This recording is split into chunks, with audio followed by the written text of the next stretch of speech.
Danganronpa. Hey, what's up here with Danganronpa Trigger Happy Havoc, where there's a school announcement. That's not normal. Normally, those don't happen at night except to tell us that it's night. But it doesn't sound like that, it sounds worse. But anyway, some notes I have before we carry on. So Toko's acting, consummately weird about Byakuya right now, almost in a slightly yandere-ish way. So if she kills someone to impress him, or kills him or something, that'll be deeply distressing. There's this little seed of doubt that's like planted in my head and it's sprouting roots all down my back, which is saying that she's going to kill Hifumi to try and impress Byakuya because he was all like, oh, I want to play the game, and the game's so exciting, or whatever he was saying. I didn't really listen, I never listened to him. So that would be a pretty choice, wrong decision for her to make. I'm not saying that just because she's a little weird that makes her dangerous, but I am saying that it wouldn't be much of an anime if there wasn't some crazy girl trying to kill someone at some point. That's not true. You can have an anime without one. But do I think this game would balk at the opportunity? No, I don't. With a particular consideration to its fondness for tropes. Be good now. Be everyone on your best behavior now. Another note is that Celeste's whole zero-sum game comment, although erroneous at its core, was a great character moment for her, because it shows that she sees an opportunity to win and be a kick-ass gambler here, rather than accepting the very real fact that she's been severely disadvantaged here by being locked off from the outside world. Well, or perhaps in her mind she hasn't been, because she, like Byakuya, it's another contest for her to win, and so she's never been more alive, but it was a very enlightening writing choice. And the last note I had was that when this game came out in 2010, also there came out a book, I think it came out after this game, perhaps, called The Sea Captain's Wife. I cannot remember who wrote it, but it was sort of like a thriller romance thing about a sea captain's wife. It wasn't a fisherman, as with Toko's book, but it was a fairly similar premise, and I think it was rather lauded in the literary world. I just thought it was alright when I read it at that time, but it's now my headcanon that Toko wrote The Sea Captain's Wife, basically, since it came out in 2010. I was wondering, because actually I don't know when in the year The Sea Captain's Wife, I wondered if maybe that was like a last-minute localization change, that they were like, oh, the romance novel she wrote was about a fisherman's wife, and it was like a reference to it, but then that's probably not true, because A, I have no evidence that particular novel in the fiction of the world is different in the Japanese version, and B, that would be a slightly funny reference, but a localization change to be made that late in the game for such a small payoff would be kind of silly. Not impossible, I guess, but, well, I don't know how the pipeline of that works. Anyway, school announcement. I'm just dreading this, so let's get it over with. Time is quickly approaching, but before it arrives, I wanted everyone to bask in the knowledge that one of you has been killed. Good night! all students, please gather in the gym immediately. Huh? Emergency! Emergency! No, bad. Gather in the gym? Why now all of a sudden? Really don't like the sound of this. I'm getting a window spinny as well. I have a terrible feeling. I'm sure it's nothing, Makoto. I mean, what could go wrong? Let's leave the area! Hey, Kyoko. Cheer up! Cheer up! Get your boxing gloves out! There's a death! I have a bad feeling about this, but I better just get it over with and get to the gym. Okay. Kyoko, help! Oh, Kyoko, did you hear the announcement just now? How the hell could you miss it? Yes. I don't want to go, but we don't have any other choice, right? I can't imagine it's going to be good news. But it's not a good idea to defy him here and now. So I'm going on ahead. Okay. I really can't do anything except what Monokuma tells me. Yeah, it probably would kill us if we just tried to hang out in a room, wouldn't he? And if it has been a death in the family, so to speak, it would look really bad for us if we were hanging out in a room. Hey man, you about to head in? Yeah. Has everyone else already gone ahead? Looks that way. I don't like it, but nothing good's gonna come from ignoring that goddamn bear. Mondo? Are you sure you're okay? You kinda went all out in the sauna. What? Huh? Who went all out? That shit doesn't even faze me. No. But, you know, there at the edge of hell, a promise between men was waiting for me. Never saw it coming. Anyway, let's get our asses into the gym. And something unique must have happened between the two of them. I think it would be impolite to speculate further. And so I shall not, out loud. In my head, some gears is turning, though. I'm not going to say about what. I'm not going to say about what. I'm sure they probably just talked. Probably just talked. It's not polite to speculate. It's not polite to speculate. But I'm just saying, who knows what happened in there? It's okay. Hifumi! Hey, Hifumi, how come you haven't gone in yet? What is that? Mr. Naegi, don't scare me like that! Sorry, but we really should go inside. No, don't go! You can't go! That's what my ghost friend is telling me. I don't feel good about it either, but we can't just ignore this. Damn, that's true too! I guess we have no choice. I have to go too. Yes, let's! Excitement. Hello, everyone. 1, 2, 3. I didn't get a chance to count him! Asking us to gather together all of a sudden like this. What could he possibly want? Probably just wants to have us do some more exercise. Indeed. What might await us this time? He keeps things interesting, that's for certain. How is that funny? Can't you smile like a normal person once in a while? Like how the housewife on a classic TV show smiles at the end of an episode? What the heck? There's something totally messed up with you if you can laugh at a time like this. Which of us is actually messed up? What's that supposed to mean? Nothing in particular. Just admiring, that's all. I don't want to kill anyone. But I also don't want to stay here living in blind denial out day after day. You don't want to kill anyone? You got a funny way of showing it, man. With all your talk of how you can't wait to win this game that ostensibly involves killing people? I was just admiring how you could live like that and still keep your sanity. What is I'm not in denial. That reminds me. Remember how you kept talking about the police or whoever would come to help us? How'd that turn out? It seems to me there's no sign whatsoever of possible rescue. I mean, it's been like 5 days, man. Hostage situations have gone on longer. Plus, we have no contact with the outside world. What sign would there be? How would we possibly know? Well... That's just... Huh? I wonder what actually happened. Certainly. It's strange, that's true. There's no way the police wouldn't know about it. We're right in the middle of a major urban area. The police suck! On the contrary, the mastermind may be just that powerful to take control even of the police. Could it be? Oh, this might not be related, but... Then don't say it! Nope, gonna say it. It's about last night. I was near the... It's not like some kind of mystery. It's a bit like some kind of mystery. It's about last night. I was near the main hall, just staring off into space, when all of a sudden, I heard it. Huh? You heard what? A sound that... I don't really know what it was. What kind of sound? Like I said, I don't really know. But if I had to describe it, Could it be? it was like a construction site, I guess? Maybe we're in some kind of old factory or something? A construction site? Serious. I mean, I could just be making that up. I only barely heard anything. Then you definitely made it up. It must have just been the sound of the ocean in that head of yours. Say what? What you talking about, Toko?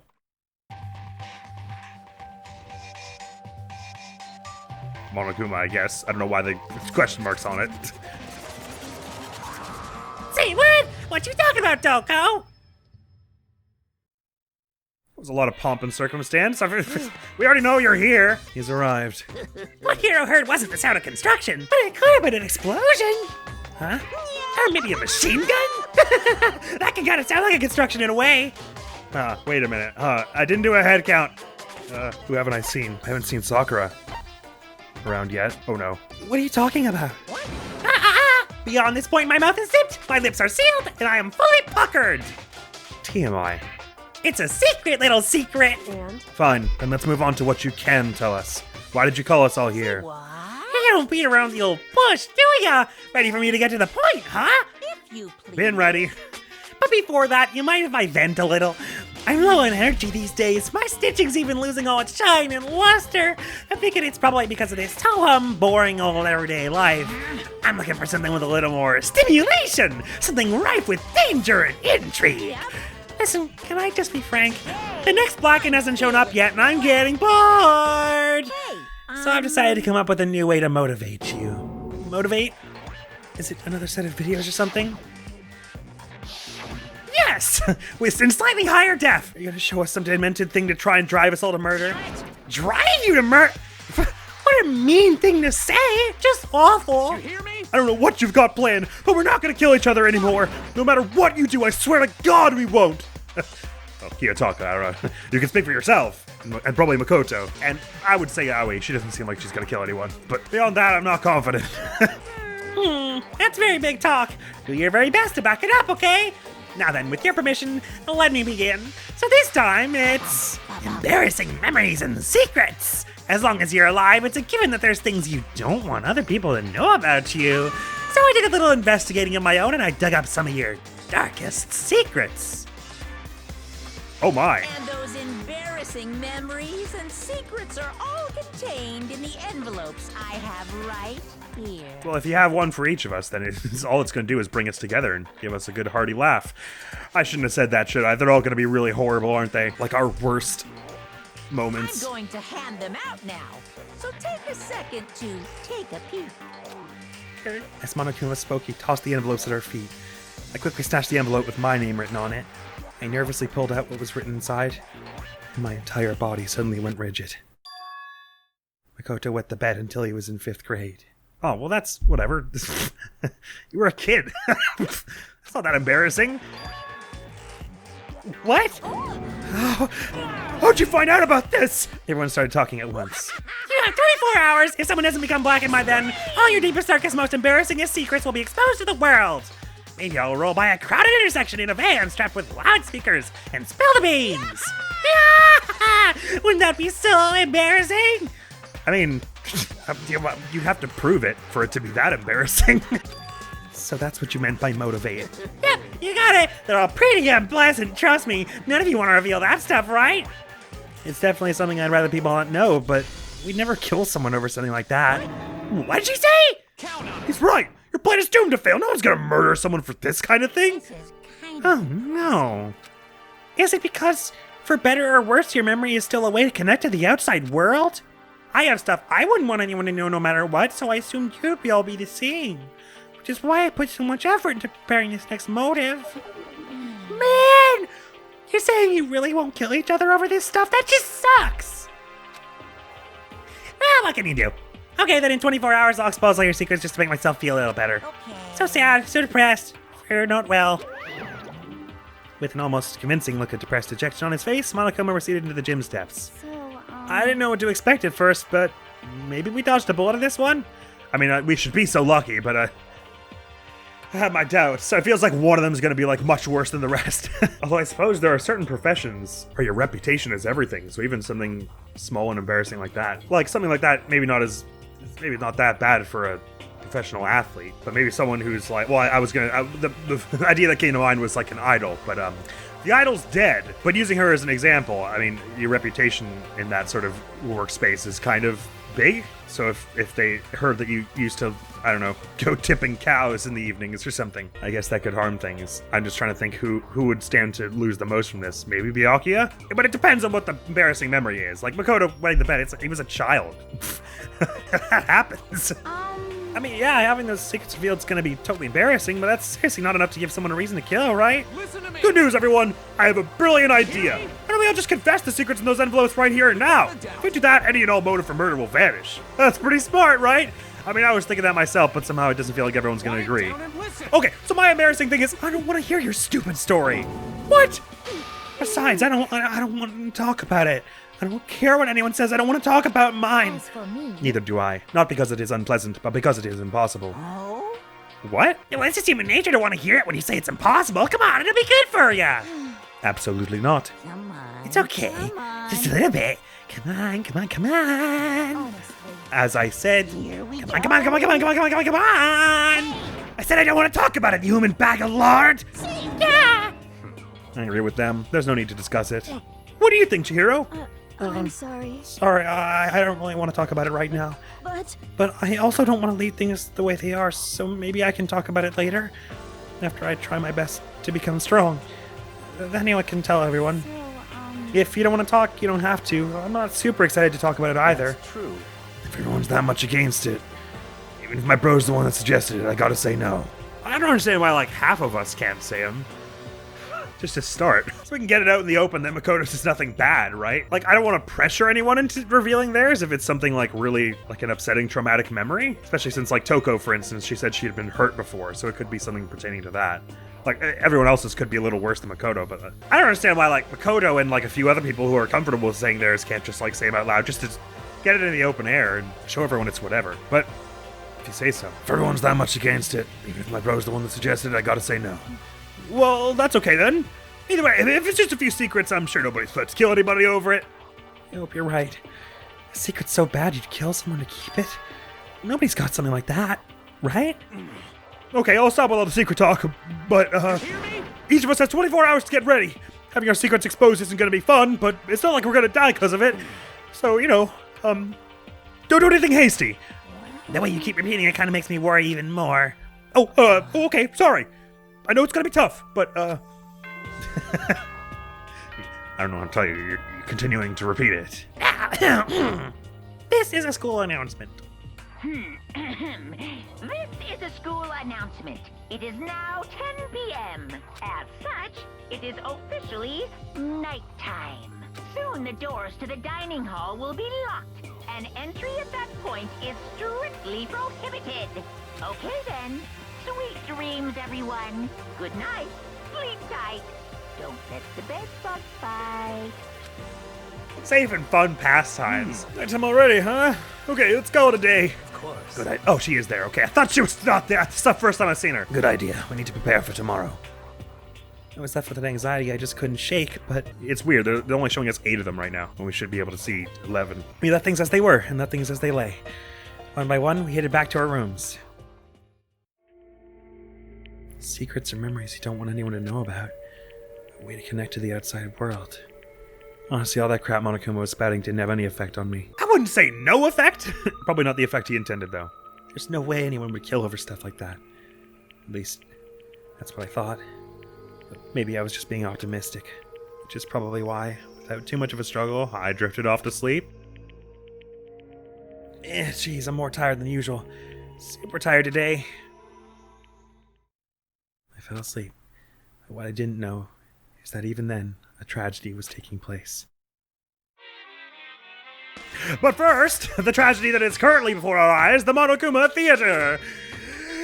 Hey, give a second. I want to confide in you. It's about the prevailing world attitude right now. The difference between passive and active. I mean, for example, it's the difference between like, oops, I killed him, and yeah, that's right, I killed him. Amazingly, there are tons of people who don't understand the difference. Can you believe it? But there's a huge difference between oops and that's right. You know what I'm saying, right? Anyone can kill someone in the heat of the moment, but surprisingly few can do it with calculated intent. To make that choice, then put it into action, it's way harder than just letting your emotions lead you. It's all about preparation, resolve. So maybe you're wondering, what's the point I'm trying to make? Well, I'm not totally sure myself. Maybe you should try reading between the lines. I will staunchly refuse to do any sort of thing at the moment. I prefer to read the lines or above when it's just been directly implied that one of my friends has been murdered. Morning. Good morning. Good morning! Ah! Nice reaction. I'm glad to see you didn't disappoint. But what are you doing here? Yep. I wanted to spice things up, so instead of a school announcement, I decided to wake you up in person. What the hell for?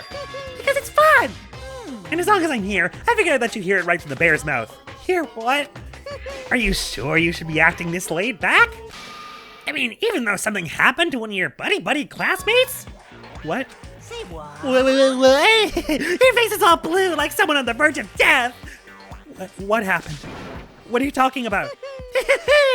That's for me to know and you to find out. Good luck! Something's happened to someone. Was it? No, it can't be. There's no way someone would. But what if? No, what ifs are pointless, especially now when the dining hall. I need to get to the dining hall. If you killed Chihiro, I'm not gonna. Oh, Chihiro's not here. Ah, Makoto. Are you okay? Hey. Did Monokuma talk to you too? Hiro, Hina, Sakura, and Byakuya. You're the only ones here? Where's everyone else? Either they're already off trying to verify what Monokuma said, or they've fallen victim to the something that Monokuma mentioned. Space period. The something? Perhaps. It can't be. Has it happened again? Murder. After hearing what Monokuma had to say, the worst possibility forced its way into my mind. It took everything I had to drive that thought away. So if something really did happen, does that mean someone did it because of what happened yesterday? It can't be! That stuff was just a bunch of old memories! Just old memories. Don't be so sure about that. Can we just go verify it first, please? This is killing me! Clearly someone felt it was more important than that. Huh? To judge someone else's values based on your own outlook. Do you realize how dangerous that is? What the heck? Why didn't you say something yesterday? Naturally. Did you already forget? This isn't a co-op game. It's every man for himself. Did he even me tell you that one? What good does it do me to go out of my way to help you? Just the word. Stop saying that already. There's something wrong with him for serious. Did he get brainwashed or something? Wait, That's not important. What matters right now is that we find out what happened. that's fine. She's right. Let's all split up and begin looking. The game is afoot. Oh, Byakuya. Byakuya. I want to like you, man. You make it so hard sometimes. What the hell? Where did this come from? This little... I don't remember these poster things being here. But I guess they were. Sakura's gone right to the trash room, presumably to try and keep anyone from, disposing of any more evidence. But as we were saying, if these usually are happening in the dead of night, they had hours before anyone was around to see. Howie? I knocked on all the doors, but nobody answered. Did they all go to see what happened? Well, on your little map here on your, e-handbook, it shows that there's no one in their rooms. Oh, then what about the second floor of the school? That's the one place that's new to all of us, so it seems like the natural place for... Yeah, I guess that makes sense. It'd be harder for us to investigate in an area we're less familiar with. I mean, we're not terribly familiar with any of it, though. It's only been like a week again. Sakura, by the way, do you know who's on garbage duty at the moment? There doesn't appear to be anything here. What are you doing here, Sakura? Did you find something? No, it's just that what you said the other day must have been lurking in the back of my mind. Perhaps. If something has happened, the killer might try to use this to destroy evidence again. I suppose that was floating around my subconscious, and it led me here. I suppose that warehouse is so big, you could stuff evidence somewhere in the back corner and no one would find it for a long time. He was gonna check the very bottom of every snacks box. Well, good luck. Oh, no. I thought I would be a little more desensitized to it the second time, but I'm just as anxious this time. I got, like, you know, it's like the bad version of butterflies. Huge oak silk moths flapping around in my gut. Hey, Makoto, honestly, what do you think? Huh? About what? For serious. About Byakuya. You think he's being brainwashed or what? I don't know. You know more about that kind of thing than me, right? What? What's that supposed to mean? Well, I mean, you're some kind of psychic, right? Hey. Listen, Makoto, I think you've completely misunderstood what it is I do. Okay? Listen, fortune telling is like, Well, it's totally different from brainwashing or hypnosis or any of that pseudoscientific bullcrap. I need you to understand that. So you expect me to think fortune telling isn't pseudoscience? Sorry, but I don't want to get yelled at. Anyone else on this floor? Nope. Looks like everything's going down on the second floor. I got a bad feeling about the pools. But now that Byakuya's not there, I might just try and sneak off to the archive room. Wow, it's so weird to pop in on the lights. It's like they're lighting up as you walk past them. Into the library. If Makoto says, I don't have time to check the archive room right now, but how did you get here so fast? Hey, there's nothing worthwhile over there. I already checked, so there can be no mistake. Damn it! Why are you always here? There's nothing here of interest, don't you agree? You should go look somewhere else. I heartily disagree, but the game won't let me try and headbutt the door down, so it goes. Interesting. It's not showing anyone in the pools, but then the pools don't, they're like the gym where they have their own sort of separate map. Not good, not good, not good, not good, not good, not good, not good, not good, not good, not good, not good, not good, not good! Machine gun, he said. And I was thinking the pool makes the most sense as the next murder place because only half the people can investigate in that if it happens in a locker room. I don't want to get machine gunned, so I'm gonna go in this door maybe. Huh? The door's open, but aren't these supposed to be locked? Is he gonna say he's unlocked them for the purposes of the investigation? Because then never mind what I just said, if so. Of course, he had to make the announcement right when I got to the door. I have unlocked the doors.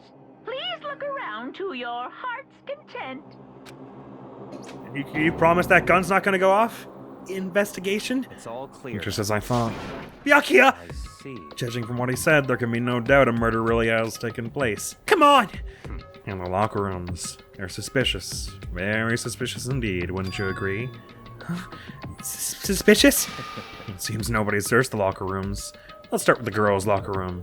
He was muttering as if talking only to himself. Without even waiting for a reply, he pressed his hand against the girls' locker room door. And the door swung open without a sound.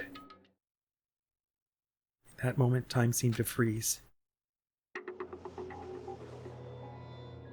Bloodlust. No! Fuck yourself! Are you kidding me? What? I don't know how long it took for me to fully comprehend the reality of what I was looking at.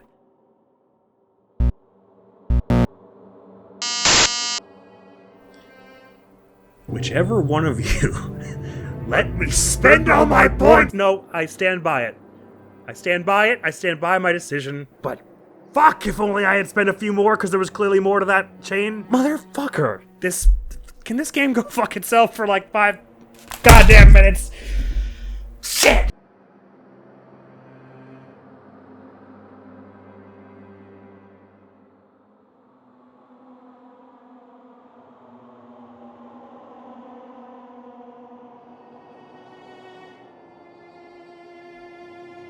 What's wrong with you?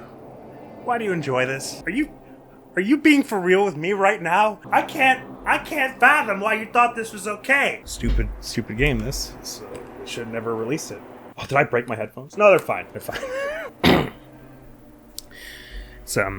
It's some bullshit. But well, because I almost said it too. I was like, because with all the talk of her wanting to get stronger, I thought that was foreshadowing to another story event that I think is upcoming. But then with how frequently they started to say it, I started to worry that meant that was them pulling another Leon of, when I get out of here, I'm going to be a musician, like them trying to foreshadow a thing that happens later to be more brutal when it doesn't end up happening.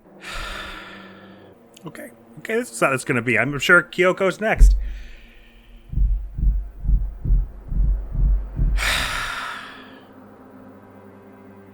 I'm like trembling with rage. Don't worry, Chihiro.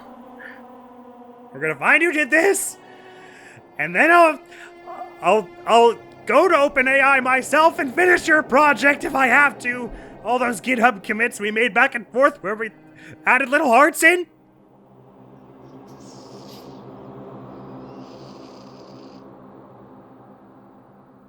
Shit, because there was so I don't know how this works if for characters who are like clearly die early, like Junko, Leon, and them.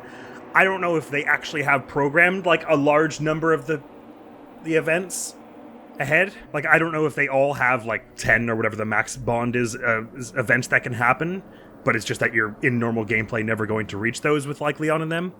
But I was almost 100% certain that Chihiro would have at least one more. But then maybe they just left it that way. Tell me about yourself next time. So that if you had I'll put all your points into her as I had, it would be, fuck, I don't want to look at this anymore. Can we just fucking fast forward through all the dialogue, please? Okay, there we go. What I'm trying to say is, I don't know if they left that way, because that was actually the highest that bond level goes, or if I just got really shit unlucky, and they left it in the worst place, and I happened to leave it in the worst place possible. I'm almost positive if I had spent more points on her prior to this point, there would have been at least one more to that, but, I don't know. I'm going through the exact same thing as last time. I wish I had spent more fucking points on her. And now, whatever, man. Fine, you win. Despair obtained. I'm uninstalling the game. No, I'm not. Mostly because the last time I uninstalled a game for a bit, it didn't work when I reinstalled it. A wild, almost primeval scream escaped from my mouth.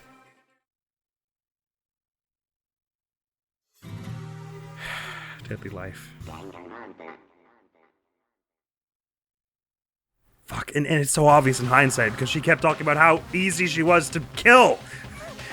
She was the obvious choice. I tried to suppress my screaming, but it was useless. It surged out of me like water from a spring gushing out of the ground. Yaki, on the other hand. Oh, they had to kill her in a fucked up way too, didn't they? Why is she strung up? What's wrong with you? Most unusual, don't you think? Byakuya, I'm trying so fucking hard right now not to punch my monitor. Don't even with me right now. Can I say a few words? First, can I shed a few tears? I cannot believe. What are the odds? The second death. Oh, you know what? Let's look on the bright side. This means probably she wasn't a conspirator of any of the bad stuff. She was probably totally innocent.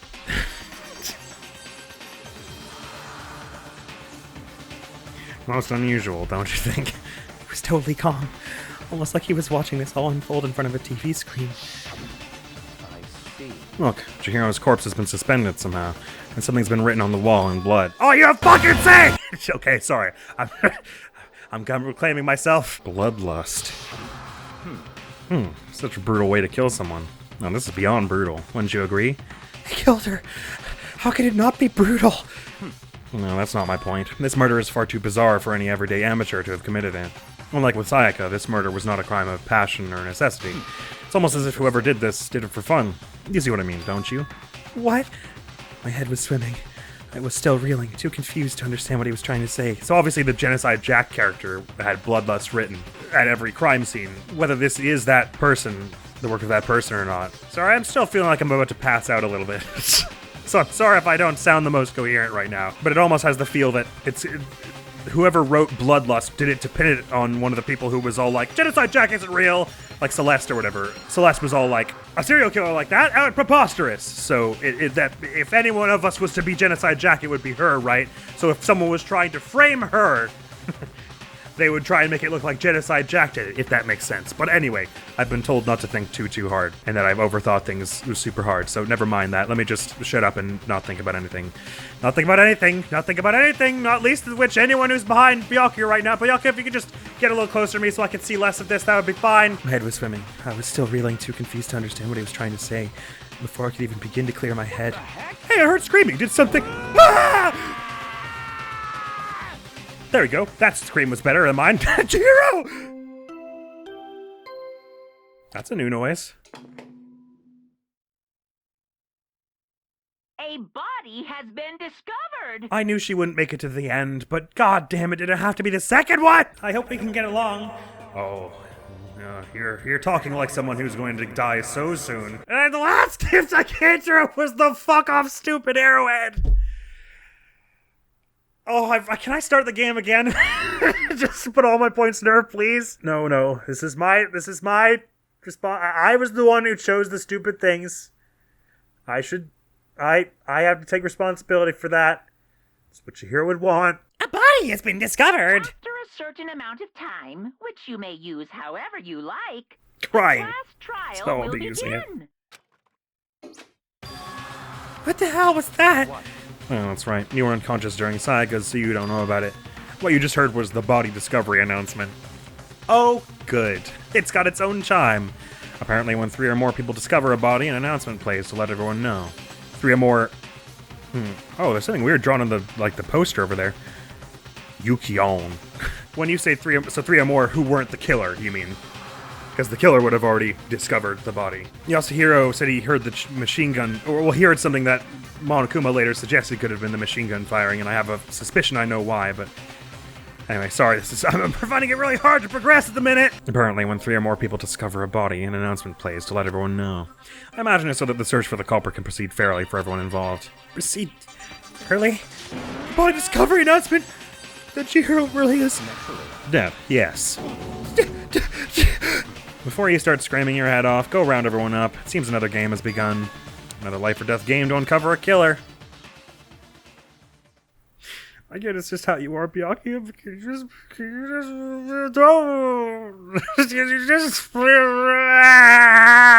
Saka bolted out of the locker room. As everyone made their way to the scene, it felt as if no time at all had passed. I feel a strong temptation to start the game again. Not erase this file, but just start another file and just see if I can take that Bond conversation as far as it can go. Although I'm sure you get some New Game Plus stuff that lets you do that. So for my first playthrough, the sensible thing to do is just keep going. But I don't even want to right now. I no longer want to play this game. No, I do. I'm lying. I just... God damn it. God damn it, okay? Because I knew she wasn't going to make it to the end, but I was like, they're not going to pick her second. Like a fucking moron. Because of course they are. And probably Aoi next, because she seems nice. Stupid. Okay, sorry, I'm just feeling a lot of feelings right now. And that stupid goddamn flickering pixels at the top left of the screen! Now everything makes me angry! I gotta focus. Calm down. Calm down, Admiral! As everyone made their way to the scene, it felt as if no time at all had passed. I just gotta carry on. It was like my sense of time had just taken wing and flown away.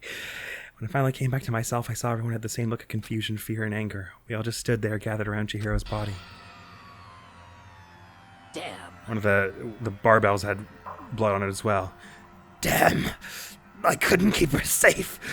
So there's another victim. Which means we are now in the same position once again. Fuck, man! What the fuck is this? It's a dream. This is a dream. It's all just a dream. In fact, I haven't even been born yet. I don't have any memory of ever being alive. Shut up. Hero. For now, pay attention to the wall. Huh? I said it once already. There's a word written there. On the wall? Yeah, it says Yukio. Wait, look at the wall. Are these letters on the wall? Fine. The word bloodlust is written in the wall in blood. Well, really, it's blood space lust because it's on a different line, but never mind. I don't think it's any kind of dying message. It's just too strange. But you know, that thing about writing bloodlust in blood, doesn't it sound kind of familiar? Was Chihiro the one who mentioned the bloodlust thing? She maybe was the one who brought up Genocide Jack, was she? A murderous fiend who kills again and again using a bizarre and brutal method. At the scene of the crime, the word bloodlust was written in the victim's own blood. They're like a ghost, attacking suddenly, then slipping away before the police can catch up to them. And what nickname did the internet give to this mysterious serial killer? Genocide Jack! Genocide Jack. The murderous fiend whose grisly attacks were famous all across the country. I just realized I might have dislodged the mic with all my anger. Nah, it's fine. The ultimate murderous fiend, creating a reputation of abnormal, downright cruel killings. And this is some copycat killer trying to imitate Genocide Jack's style? Either that or we're locked in here with Genocide Jack. But why would anyone do that? Perhaps it's the work of the real Genocide Jack. The real? Wait, are you saying Genocide Jack is here in the school? I will throw hands with this game if they're like, that's what Kyoko's ultimate question mark is she's the ultimate serial killer, Genocide Jack. I'll kill you. No, I won't. I wouldn't do that. I wouldn't. That's not who I am. But fucking kill you. No, I would. I wouldn't. I wouldn't. I wouldn't. I might. Real? Wait, are you saying Genocide Jack is here in the school? No way! There's no way. But going so far as to write bloodlust at the scene, I am surprised at their stupidity. I can't imagine a worse situation than dealing with... That's just what Genocide Jack would say if they were trying to throw someone off the trail, Celeste. You're making me real mad now. I can't imagine a worse situation than dealing with a stupid murderer. What is it now? Toko.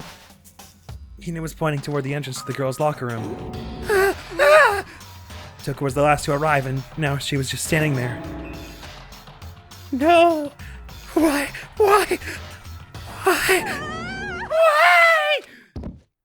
Ga-donk. She fainted! That did not sound good! Toko? Did she just hit her head on the floor and die? Hina rushed over to the collapsed Toko and started trying to shake her awake. Toko, are you okay? Whoa, music, don't skip like that. Toko, are you okay? Come on, wake up! Oh, that's right. I just remember what she said about how she faints anytime she sees blood. So she is hemophobic. I imagine she does not watch too many horror films then. This isn't a violation of the rules, right? I mean, technically she passed out somewhere besides her room. You know, I think it should be okay. The regulations prohibit sleeping, like on purpose. Plus, it's happened to me like twice. So since she didn't faint on purpose, it doesn't count. Gotcha. Toko, can you hear me? Hey, you gotta wake up! As if she'd heard her, Toko suddenly shot awake. As in she literally jumped up from where she was laying.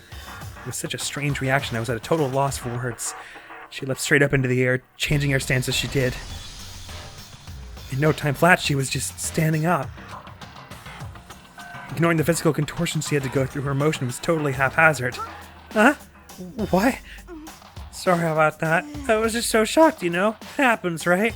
Was I the only one? Toko? Are you okay? I'm fine. Oh, is that a dead body? Hey, are you dead? What the heck? She must have hit her head real hard when she fainted. The world is a front and back, a top ending and a bottom, a sea of truth and a web of lies. This is quite concerning. I mean, she sounds completely different. No, everything's fine. At least the stutter's all gone. That's a good thing, right? I see. It's clear to me that everything is not fine. Your eyes seem strangely vacant. It might be best if we take her back to her room for the time being. I don't mind taking her, but can someone help me? If you need help, I don't mind. Taka, could you help me? Totally ignored me. Very well. You can take care of the girl and the rest of us can begin the investigation right away. Can I assume nobody has a problem leaving Sakura and Mondo on guard duty again? Oh, hold on a second. Rushing to an investigation. The mastermind isn't behind that. Sorry, I'm lightheaded. I haven't been paying attention to the last 3 lines. Very well, you take care of the girl. The rest of us begin the investigation right away. Can I assume nobody has a problem leaving Sakura and Mondo on guard duty again? Question of investigation. The mastermind isn't behind that after what happened last time. You surely realize that. Behind what? The Chihiro's dead? There is no question that Chihiro was murdered by someone among us. I see what you're saying. Okay. Isn't that right, Monokuma? Of course. Right is made! But don't take it as a bad thing. It's just a fact of life. I just Makoto, just karate chop him so we can both die and get this over with and be with Chihiro sooner. Because There's no way it actually decides based on which one you have most bond with, right? I'm just that much of a fucking chump. There's no way they would do that. That would be way too hard to do. Because that's how graduation works. And it's happened again. Is that what you're saying? Yes, that's what they've been saying for like 10 minutes. Another one of us killed a fellow classmate. Come on, is that freaking you out? The guy's got no balls, you know that? Is there just nothing on there at all? Well, half of us, that's probably true. I'll let you pray to mine if you want. Actually, I don't have any either. Sorry. Stop monologuing and give us what you came here to give us. You did bring it, right? The report, yeah. Monokuma file number 2. I sure did, chum. Allow me to present the next Monokuma file. I know how much you must be looking forward to it. So please do your very tippy-top best on this investigation. No way. We really gotta do another investigation? I don't know if we gotta, but I'm gonna.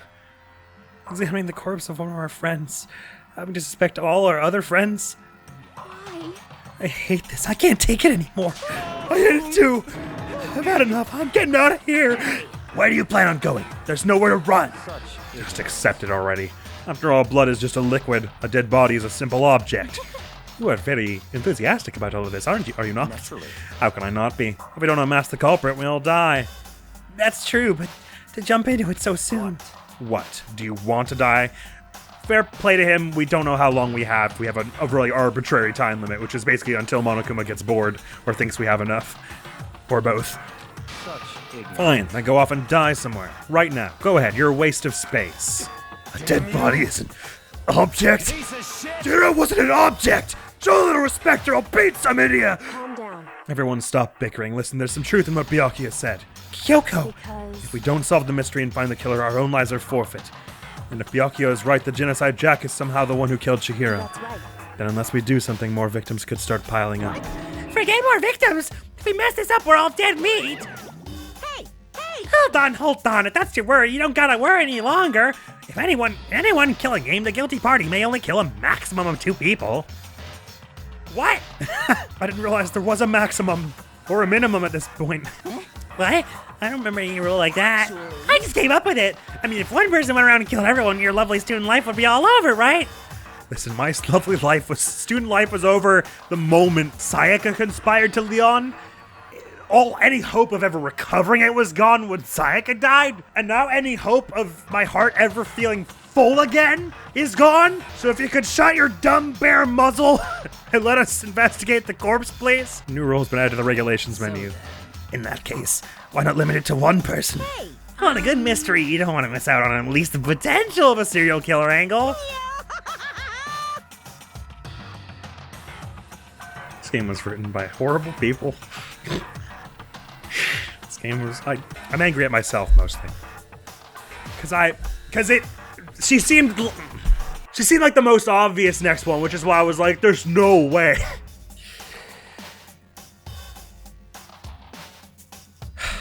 Guess what would totally murder that possibility? Very well for now. I'll catch you guys at the class trial. Punishment is waiting for you. You're so full of fun things to say. I can't say I understand his thinking, but if we can kill up to 2 people, then 1 more person's life could still be in danger. We've seen everyone else, though, right? Oh, no. You're saying during the investigation, someone else the killer could kill again. Or a different person could kill, I guess. God damn it. You know what? I'm not stopping until we find Chihiro's killer, okay? We're doing it in 1 episode. I don't give a shit! And 1 more person's life could still be in danger. Which is definitely not good. We need to uncover the culprit before something else happens. You need to shut the fuck up! Well, for now, Taka and me are gonna drop Toka off at her room. Alright, so I'm gonna get dropped off. There is nothing to be We have no time to stand around here. We must begin our investigation tout suite. If we do not solve the mystery of who killed Chihiro, then we will quickly follow her into the afterlife. We should be so lucky. It's true. I hate this, but if I want to survive, me and everyone else, we have to do it. We don't have any other choice. God, you know what the annoying thing is? This game was made for me. They kill all the sweet, nice ones. First of all, I better check out the Monokuma file to see exactly what's going on, please. The victim was Chihiro Fujisaki. The time of death is estimated to be around 2 a.m. The body was discovered in the girls' locker room on the second floor of the school. The cause of death was a blow to the head with a blunt object. She was killed instantly. Oh, thank fuck. And there's a weird amount of blood around. That's all it says. Well, it's not like there's any point in complaining about it. No matter what, I gotta do what I gotta do. Monokuma file number 2 has been added to the truth bullet section of your handbook. Hey, Makoto, do you have a second? Huh? Did you need something from me? Naturally. Of course. Life without purpose is quite dull, you know? Motherfucker, I don't have a lot of time for this shit. Can you just say what you mean? So, what did you need? I'm glad Makoto is filtering my anger in a slightly more polite way. I don't want to be impolite to anyone just because I'm fuming right now. I'm going to let you cooperate with me during my investigation. Huh? What? I'm purchasing your talent, the same talent which allowed you to solve Sayaka's case. Solve? No, Kyoko solved it. What the fuck are you talking about? What the hell trial did you go to? Stop talking. You seem to have some limited use, which is why I've chosen you. You have the honor of contributing to my investigation. So, you're inviting me to come with you? You're doing it in the most arrogant way possible, though. Let's go. Now then, shall we get started? But we need to get moving. There's no time to be standing around. I don't really know what just happened, but it looks like I'll be working with Byakuya on this one. Chihiro, I can feel the life draining out of my own body. It's a dead body. Chihiro's dead body. Very strange. The more I look, the more strange it all seems. This must be Genocide Jack's handiwork. Well, but What? we're still not sure he did it. Is that what you want to say? I wonder about that. Okay. What's written on this? Is it a Japanese character or just a bloodstain, I guess? The poster's got some blood on it. Must have happened during the murder. But how could you possibly hit someone in the head with a blunt object such that they...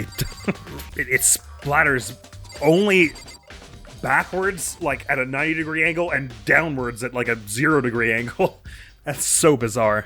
I feel bad for suspecting Sakura because she's otherwise been like ridiculously courteous and everything, and super chill and principled, but I can't stop remembering that she suggested she would help Chihiro get stronger. But then Toko and Byakuya have been all weird about each other lately, and oh man, this seems like the most likely the murder weapon they're trying to make us think is the most likely one. I don't know whether it is yet or not.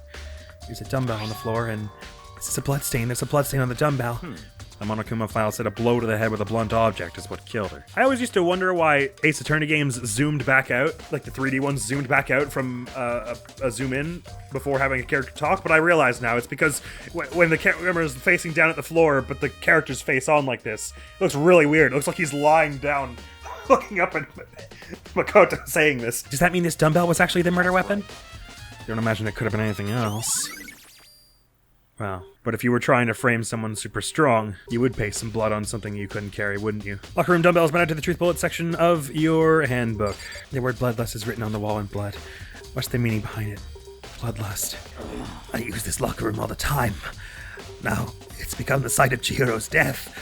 But why was she killed in the locker room? Actually, if you think about it, she could have been killed somewhere else, then carried here. She was very light, that is true. It wouldn't be hard for someone to carry her, but still... I still think she came here on her own, by choice. What makes you say that? She'd been talking a lot lately about how she wanted to get stronger. So you're saying she came here to exercise? But according to the Monokuma file, apparently she was killed around 2 in the morning. Would she really have been exercising that late? Perhaps. You know, or myself are usually in the locker room during the day. So she was probably avoiding it then. Avoiding it? Although we invited her to join us more than once, she never showed up. So I can only assume she was trying to avoid us. And instead she came to exercise in the middle of the night. However, Perhaps, but it's difficult for me to imagine she would have come alone. She did want to start exercising, but she specifically mentioned she couldn't do it by herself. She needed support from others. So you're saying she could have come here in the middle of the night to train in secret, but that she also would have come with someone else? It's a possibility, I think. So you think whoever she came with? Sakura's account has been added to the truth bullet section of your handbook. Dude had a real complex about being weak. You heard Chihiro talk about it, right? All I need to get stronger? Yeah, I do remember she said that more than once. Sure did, which I guess explains the trip down here. But did she really need to get stronger that badly? You already mentioned it, but she was a girl after all. Most girls aren't all that strong. Again, with the saying is an earshot of Sakura. I don't know, man. Haven't really thought about that stuff. The cause of Chihiro's complex. I can't help wondering what it might be. Mondo's account is added to the truth bullet section of your handbook. And I believe it's about time for us to move on. Already? what?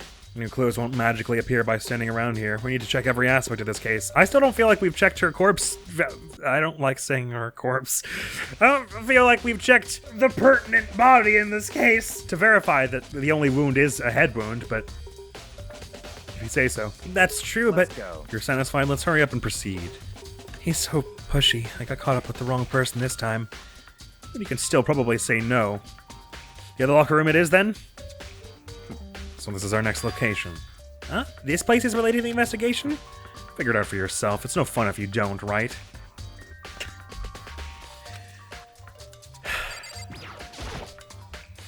That's not even the scene of the crime, idiot. Alright. You want me to check the gun, I assume. There are a bunch of different pool-related items on the shelf, which have nothing to do with the case. Right, the gun it is. Maybe this gun was used... No, impossible. If that were true, Chihiro would be riddled with holes. You can at least try and figure out where we should check without my help. Alright. This is one of the monitors Monokuma appears on. I have some time to think about it. Life preserver? Flotation donut. I don't think it's related to what happened to Chihiro. Well, there's a coin, and I totally didn't examine it before. Neat. The surveillance camera. Even as Chihiro was being murdered, I bet the mastermind was just sitting there watching. You know what's happening. They're still forcing us to go through with this. You want me to examine the girls' room again? I've already spent plenty of time checking the crime scene. There are plenty of other things left to check here. Oh, the scanners. Sorry. I assume that was part of the door. If I remember right, this card reader is meant to work with our handbooks, right? What? Do you have an issue with it? If so, you should take it up with Monokuma. He said that, then quickly and sharply clapped his hands together. Did you call? You called for me? Has he been domesticated? That's right. It seems that Makoto has a question for you. Sure, what's up? Well, it's just about this card reader. Yes, the card readers have all been designed to interface with each of your e-handbooks. You can only enter the locker room corresponding to the gender listed in your individual handbook. It's impossible for two people in a row to go through while the door is unlocked, correct? Correct. If there was some sort of erotic terrorist on the prowl, the Stealing Gatling gun would initiate a Swiss cheese slaughter. And the school regulations prohibit anyone from lending someone else their handbook, correct? Correctly correct. So then, that means only girls can go into the girls' locker room and only boys can go in the boys' locker room. In other words, Chihiro's body being found in the girls' locker room means... Hey, Makoto, I can see right through you. See right through me? Makoto's about to say only a girl could have done it. Allow me to tell you what you're thinking. Since Chihiro was found in the girls' locker room, the killer must have been able to get in there. As such, the killer must be one of the girls. Did I get it right? Good lord, you're simple. But am I wrong? You should pay closer attention to the regulations. The answer's been in front of you the entire time. Loaning your e-handbook to another student is strictly prohibited. Only the act of loaning a handbook is prohibited. Borrowing someone else's is perfectly fine. I would expect nothing less from the prodigal son of a noble Tagami family. So you managed to sniff out the loophole in the regulations. Knowing you, I bet you created it on purpose, didn't you? To add a little more excitement to things. You're treating me like a beauty little appetizer instead of the main course that I am. Now then, since the dead can't actually talk, they're not people anymore. They're things. I'll fucking dare you! You take that back! Got it. Good. Wait, hold on. You're saying that's a loophole, but in order to borrow something from someone, then that means someone would have to loan it. So sleepy. Just listening to you makes me want to pass out. Be more like Yakuya and get your poop together. Or else I'll charge you with criminal negligence. No more questions. Figure out the rest of your own damn self. It was stolen. I get it. I got that the second the regulation was added. As of this moment, loaning your e-handbook to another student is strictly prohibited. There. So now nobody can give their handbook to anyone else, right? Unless someone stole it. Christ, you're insufferable. How much you must talk about things. That's fine. Well, I know you are unfortunately lacking in mental faculties, so I'll fill you in myself. Let's head to the main hall. Main hall? That'll help you understand what's going on. Card reader added to the truth bullet section of your handbook. We came to the main hall. So, what are we looking for here? Does that mean I have to figure it out for myself? Hunks of metal blocking the entrance seems like some kind of machine. Surveillance camera, and there's what I can only assume is a gun attached to it. It's so chilling. There's a mailbox here. Could there be something inside? It's an e-handbook? No, wait, there's 3 of them. But what are they doing here? So you finally found them. Did you know these were here, Byakuya? I happened to find them by chance myself the other day. It seems there's a system in place. The other day, I could have sworn like yesterday we checked it and Makoto was like, it's empty. Like after the first person had died. It seems there's a system in place where the handbooks of dead students get delivered to this mailbox. I know the last time we examined it, it just said the mailbox. I could have sworn after the first death that he said it was empty. Maybe that's only after the trial. So then these 3 handbooks belong to Junko, Leon, and Sayaka. You can go ahead and confirm it yourself. I immediately turned on one of the handbooks, and when I did...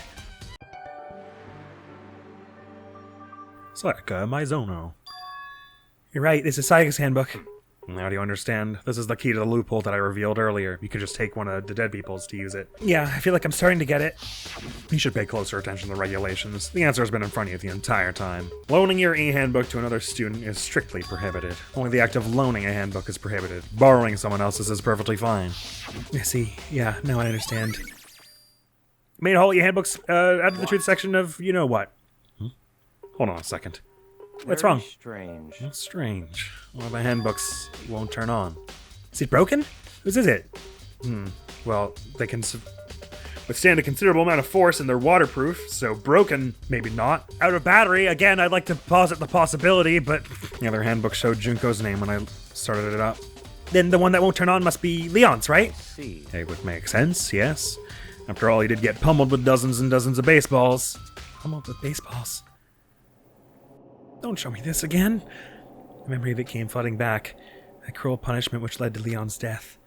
The execution that the mastermind concocted. A cruel, heartless death.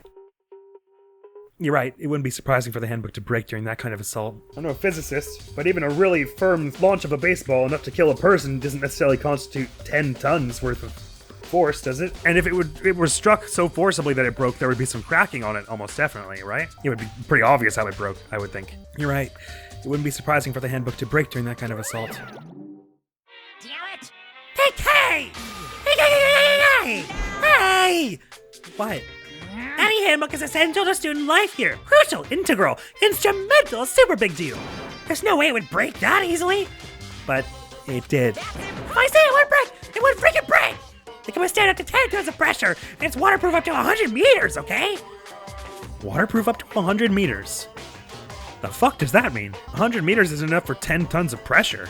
Are you feeling okay, Monokuma? I don't care how many baseballs you hit it with, it wouldn't do crap!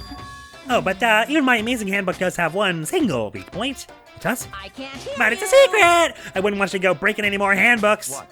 And Leon must have broken it somehow without realizing what its weakness was, right? Overcharging it with electricity or something? Fire? I don't know. Hard to say. You know what I think? I think his handbook is actually broken.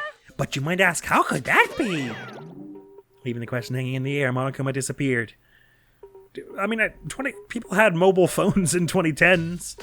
The DS was out by then. Game Boys were out by then. Do these people not know about batteries? Why has no one brought this up in this game yet? What just happened? Monokuma said it's not broken, but it's an undeniable fact that it's not turning on. Well, I don't see any connection to the case, so it doesn't matter for now. But you're the fucking one who fucking said, you fucking idiot motherfucker. It's that someone probably stole one. God, fuck, this game is making me so angry. Mostly because I'm already angry. You think so? Either way, something about it still bothers me. Anyway, broken e-handbook has been added to the truths bullet section of your handbook. Okay, then this should be enough to get things rolling. Let's begin our investigation in earnest and track down the true culprit. Yeah, we need to find out who killed Chihiro. To be exact, not quite. Not quite. What, because you think someone else is dead? What do you mean by that, Byakuya? To be exact, not quite. Certainly I want to reveal Chihiro's killer, but more precisely, I want to discover the true identity of Genocide Jack. And you really think... You truly believe Genocide Jack is the one who killed Chihiro? Don't make me repeat Absolutely. I have no doubt that Genocide Jack is the culprit in this case. And I have a basis to believe that. I assure you, Genocide Jack is one of us. Tell me! Is there really proof? There's somewhere I'd like to take you. This will provide all the evidence you need. It's all clear now. Evidence that Genocide Jack is the one that killed Chihiro. Evidence? Is something like that really... Hey, you two! I assume that's Kiyotaka. Oh, never mind. Hey, you two! Big trouble! Need your help! I don't have time. We're to play busy. with you. Leave us alone. But it's an emergency! Emergency! Come on, please, you gotta help me! Yeah? This is a serious emergency! Please, please, you gotta help me! Just calm down, okay, Hina? But it's an emergency! Okay, an emergency. What happened? Something's wrong with Toko. She's acting super strange. Well, I mean, she was acting pretty strange earlier, right? What should we do, Byakuya? Very strange. Since it's Toko, I must admit I'm intrigued. I suppose we can take a second to see what's going on with her. Are you sure? Don't make me repeat Don't make me- myself. I didn't expect that. I thought for sure you'd just say no and that'd be the end of it. Okay, come on, hurry! Wait for us, Ina. Let's go. Looks like she headed to the dorms. Toko's room, most likely. Yeah, why would she wait for us? We're going to the same place. You're right. Anyway, I'm kind of hungry. I'm gonna go see if there's anything to eat. Why haven't they let me walk away now? that's not the time for this. You guys are too slow! I think you're just too fast. So, what's this emergency? Well, after what happened in the girls' locker room, we left Toko in her room so she could lay down. After a while, we came back to check on her, see how she was doing. But when we did, it was weird. She refused to come out and she kept saying all this weird stuff. Weird stuff? That's fine. We should try talking to her ourselves. Yeah, good idea. I don't like it. Has she been poisoned or something? Or is she loopy because she's the killer? Or I don't know! We may as well give it a shot. The door swung open, slowly and silently. Slides into frame. Holy crap! An aura of negativity flowed out from behind the door, forcing a gasp out of me. What? Oh, nothing. It's just that Hina was really worried about you, holding yourself up in your room. Leave me alone. Yeah, sure thing. But could you open up just for a second? Won't allow it. Huh? Won't let Genocide Jack have control. And just like that, she slammed the door in my face. We're trying to imply Genocide Jack is a dormant within her? What? Are you sure she shouldn't just get hit in the head? What was that? She's been acting like that the whole time. When I rang a little while ago, she slid in like a PNG again. I'll drive out the killer. Drive out the murderous fiend. It doesn't make any sense, right? I was afraid to leave her in there alone, so I tried to bust down her door, but it felt like something was holding it shut on the other side. I couldn't even budge it. Toko was scared enough to even bar her door? Did she think the same thing as Byakuya? Did she think the serial killer Genocide Jack really murdered Chihiro? Is that why Toko's so scared? Whatever it is, I'm really worried about her. Isn't there anyone who might be able to persuade her? Byakuya would be the one. I don't know if he has any interest. Hey, Byakuya, you think you can ask her? To come out of her room, I mean. That's fine. Sure, whatever. Huh? You're gonna talk to her, Byakuya? Oh, wow, I guess you can be nice when you want to. Don't say that, he's gonna not want to do it anymore. Byakuya stood in front of her door, not making a sound, and pressed the doorbell. After a few moments, I'm surprised she's still opening the door at all. She PNG'd out into the hall again. Want? Oh, leave me alone. You're all so annoying. Ah, Byakuya! Byakuya. It's Byakuya. I'm sorry, I couldn't keep our promise. But don't worry. Never again. I won't let Genocide Jack have control ever again. And with that, the door slammed shut. Even Byakuya couldn't pull it off. There's nothing else we can do. Let's get back to the investigation. Hold on. Hey, Byakuya, what was Toko talking about just now? Something about a promise? What? Oh, I have no idea. Another one of her delusions, I'm sure. But, If I say I don't know, that means I don't know. Just let Hina take care of her. yeah, okay, I'll stay here and keep an eye on her. Let's go. Well then, let's go. Without waiting for a reply, Byakuya sped away. Byakuya! And I hurried to catch up. Well, there was nothing strange about that whole interaction. All of that could have been predicted easily. Not a single disquieting fact came to light there. I tried to talk to him several times as we walked, but he didn't even look back, let alone say anything. He just kept on walking towards his destination. He was about to show us proof of Genocide Jack, right? Finally, his feet brought him to stop in front of a certain room. The library? Come on, let's go in. This is where your evidence is it? In the archive room, definitely. If I remember, on the other side of this door. It's the archive, right? Hurry up and go inside. Oh, here? Let's go. It'll all make sense once you're inside. Ooh. Interesting room. It's not making sense yet. Whoa, there's so many books and files. And so much dust, too. So, in other words, I would say there's enough value in this place to endure the dust. Okay. Oh, Windows, stop. Huh? It's a desk lamp. Oh yeah, it's the same one I saw Byakuya using in the library before. what? Do you have a problem with that lamp? It was here before, then I moved it over there. It's too dark over there, so I thought I'd put it to good use. Okay, you missed the coin, though. Your shelf is stuffed tight with files. Without really thinking about it, I picked one at random. You have a sharp eye indeed to select that file. Huh? That's right. That's the report on a presidential assassination. The original is kept at the National Library. It won't be declassified for another 30 years. Are you sure you want to look at it now? There's no telling whose crosshairs you might wind up in for peeking at it. Without making a sound, I returned the file to the shelf. So many files stuffed on this shelf. What's in all these things? Enough. Those documents are dangerous. Dangerous? They detail all the people who control the world from behind the scenes. Dangerous truth for a commoner. Why is this stuff in a school? It can't be a school then. You mean like members of the Diet or something? No, I mean the ones with real power, the secret council controlling everything from the shadows. If you're ready to be disappeared for it, take a look. There are some very interesting people in there. You're just kidding, right? Am I? I'll just let it go for now. There's a ton of thick files stuffed onto the bookshelf. If you're thinking of looking through any of them, let me give you a little warning. Most things are filled with graphic, disturbing photos from all kinds of crime scenes. I mean, given recent events, could it get much worse? That's the kind of thing any normal person wouldn't ever want to look at. Be careful. Huh? What do you mean? All those files there are investigation reports related to different cold cases. Those are internal documents for police eyes only. They're not the kind of thing you'd expect to leak. Police? So we're in a police precinct? Why are there police files? So it must be government funded, this whole situation, right? What's with all the black site government stuff otherwise? Either that or, well, but then why would they even put it in the experimental site anyway? Oh? Right. Security camera. And some more stuff on the floor. There's even a surveillance camera here. This little flat box is kind of interesting looking. It's a wooden box. It's empty. Well, judging by the smudges and the dust, it looks like there was something inside. I wonder what it was. There was an extension cord plugged in there. It proved very There was an extension cord plugged inside the box? It proved very useful when I was in the library. An extension cord, huh? So, are you finally beginning to understand the true splendor of this library? The entire reason I was interested in the library is because of this room right here. It's home to classified government documents, police records, things no ordinary person would ever see. Isn't it magnificent? This can't be for real, right? Such ignorance. That's your guys' problem. Anything that doesn't fit in your preconceived reality, you label it a lie. Well, it's not that. It's just, it's not like I totally refuse to believe it, but, I mean, there's just so much. How could anyone have put all this together? I suppose it goes to show just how much Hope's Peak truly wields. Or perhaps the mastermind may have wanted to provide us with enough entertainment to keep us from getting bored. It's no use. I can't keep up with all this. It's just too unreal. What's wrong? You still can't believe it? What about you? How can you believe it so easily? Things like that are usually impossible. What do you mean, usually?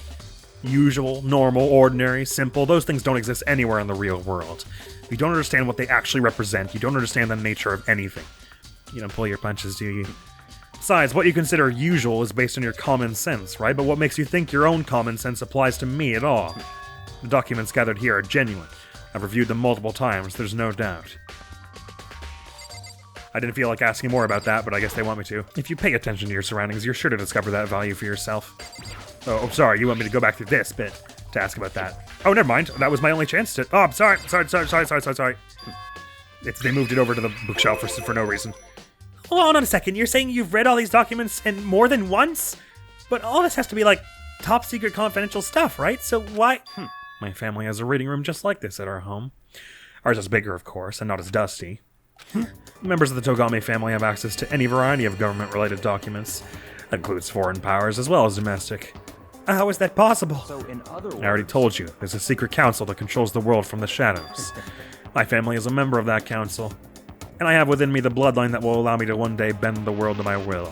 And you think telling me this is a good idea because why? Also, I'm not yet seeing why you think that this is undeniable proof that Genocide Jack is within the building. Not to become such a ruler, I must know all levels of this world, backwards and forwards.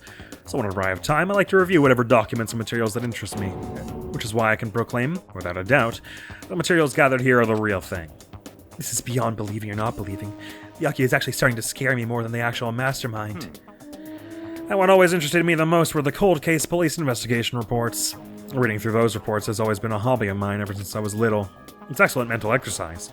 I've solved more than a few of those cases just by reviewing the reports. And among all those reports, one of my recent favorites is the Genocide Jack case.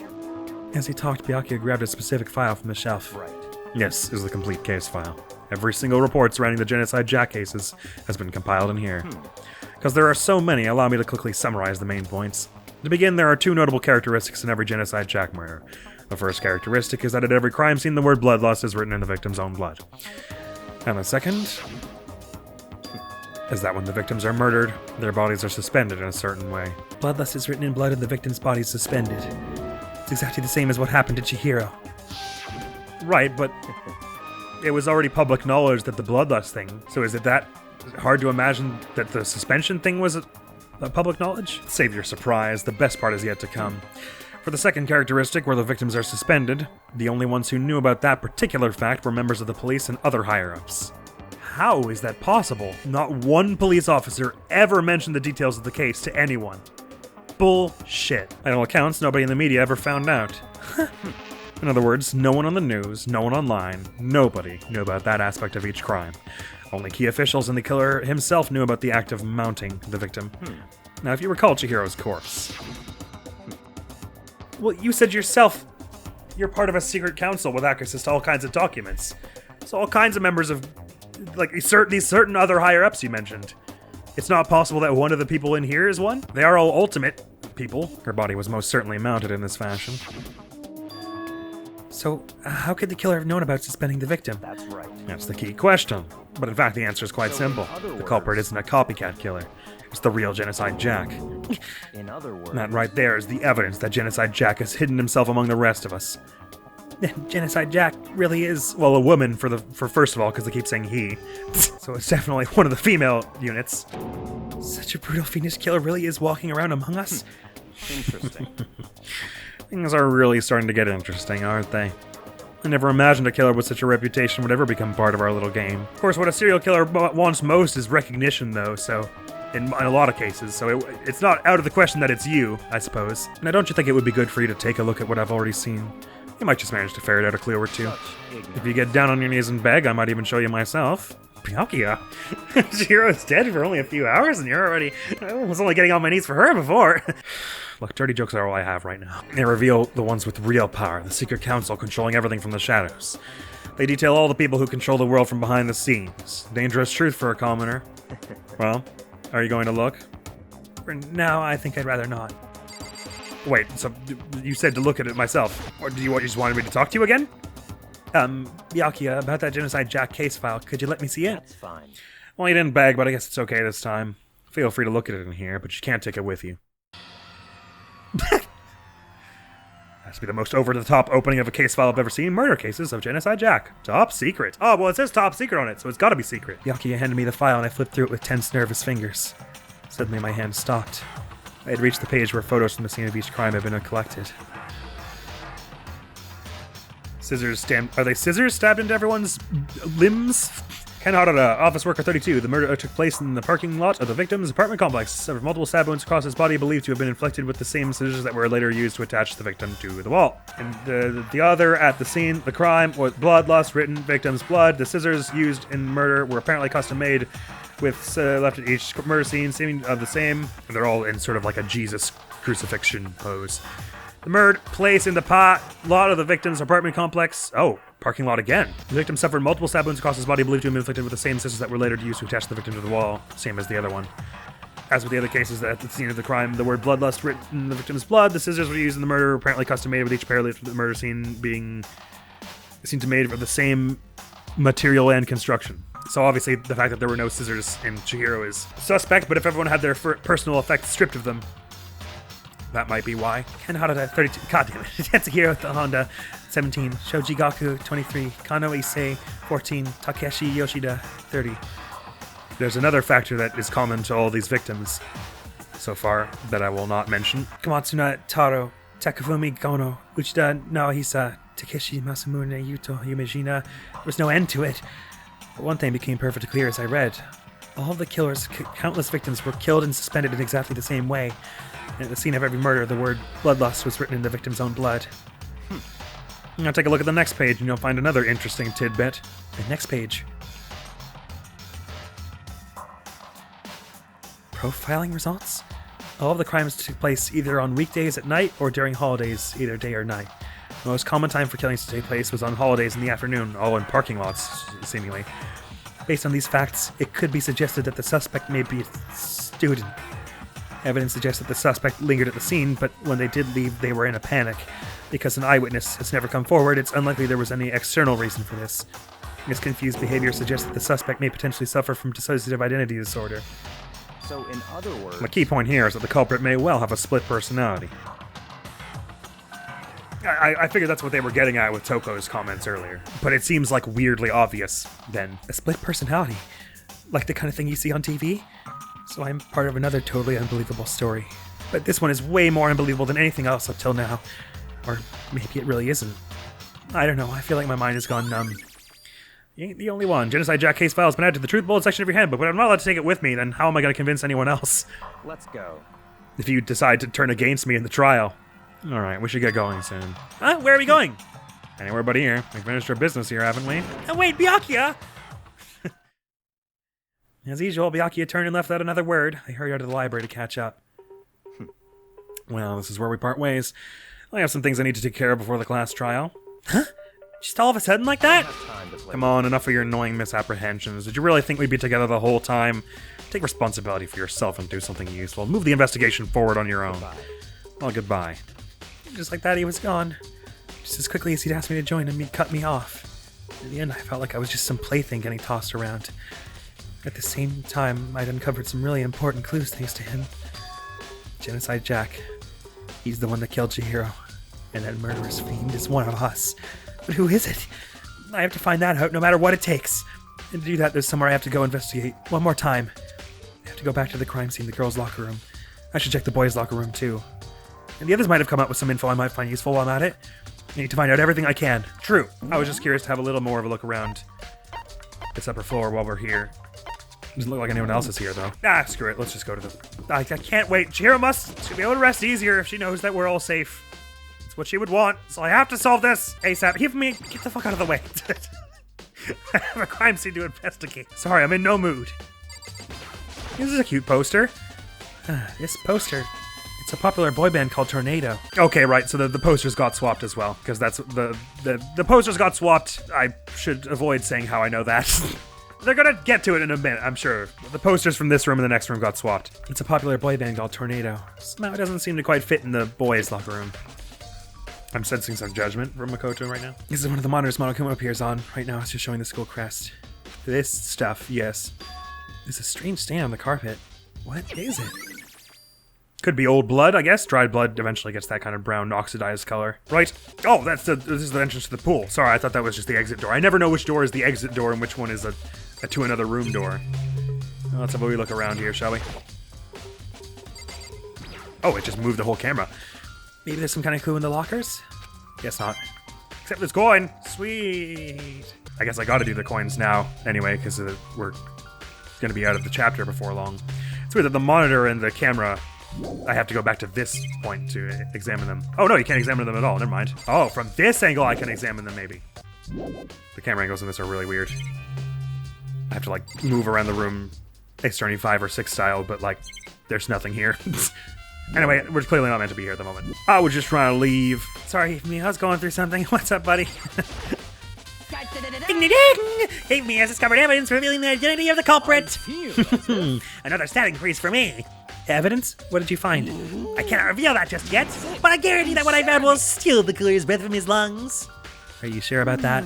Oh yeah, Miss Lunenburg said she'd witnessed something worthwhile too. Really? What did she see? She refused to tell me. It's like when a girl bullies the boy she likes, right? Right? Okay, so where's Celeste now? The warehouse by the dorms? She was there, but at the same time, not there. What's it gonna be? Kyoko? I'm sure you found a whole bunch already. Hey, Kyoko, have you made any progress on your investigation? Generally speaking. However, But I still have to get going. I have something unrelated to take care of. Something besides the investigation? What is it? well, Nothing you need to worry about. Just concentrate on the murder. But so then. before I go, let me give you one piece of advice. You should examine Chihiro's body one more time, thoroughly. Also, her handbook is missing. You might want to determine its whereabouts. Goodbye. That's it. I'll be praying for your success. With that, Kyoko turned and left the girls' locker room. I guess I'll take another look at the body then. And Chihiro's handbook is missing. That's definitely worth worrying about. Chihiro's... Oh, her face! Her lovely, lovely face! Dude, had a real complex about being weak. You heard Chihiro talk about it, right? All I need to... We already said all this, right? Sorry. Chihiro's presence here was especially weak. Her body and her soul. To target such a helpless being, it's unforgivable! What a wretched beast would do such a thing! I cannot forgive this! Poor Sakura. She really felt like she was like the... I mean, she is like the muscle, the bodyguard who keeps us all safe. She and Mono both, really. Hey, Chihiro, buddy. It's the wrong time to offer a hug, isn't it? Kyoko said that's fucked up. Kyoko said I should examine the body one more time. I know she said thoroughly, but I do have my limits. Well, I better give it a shot anyway. Let's see. Chihiro's hands are bound with what looks like some kind of rope.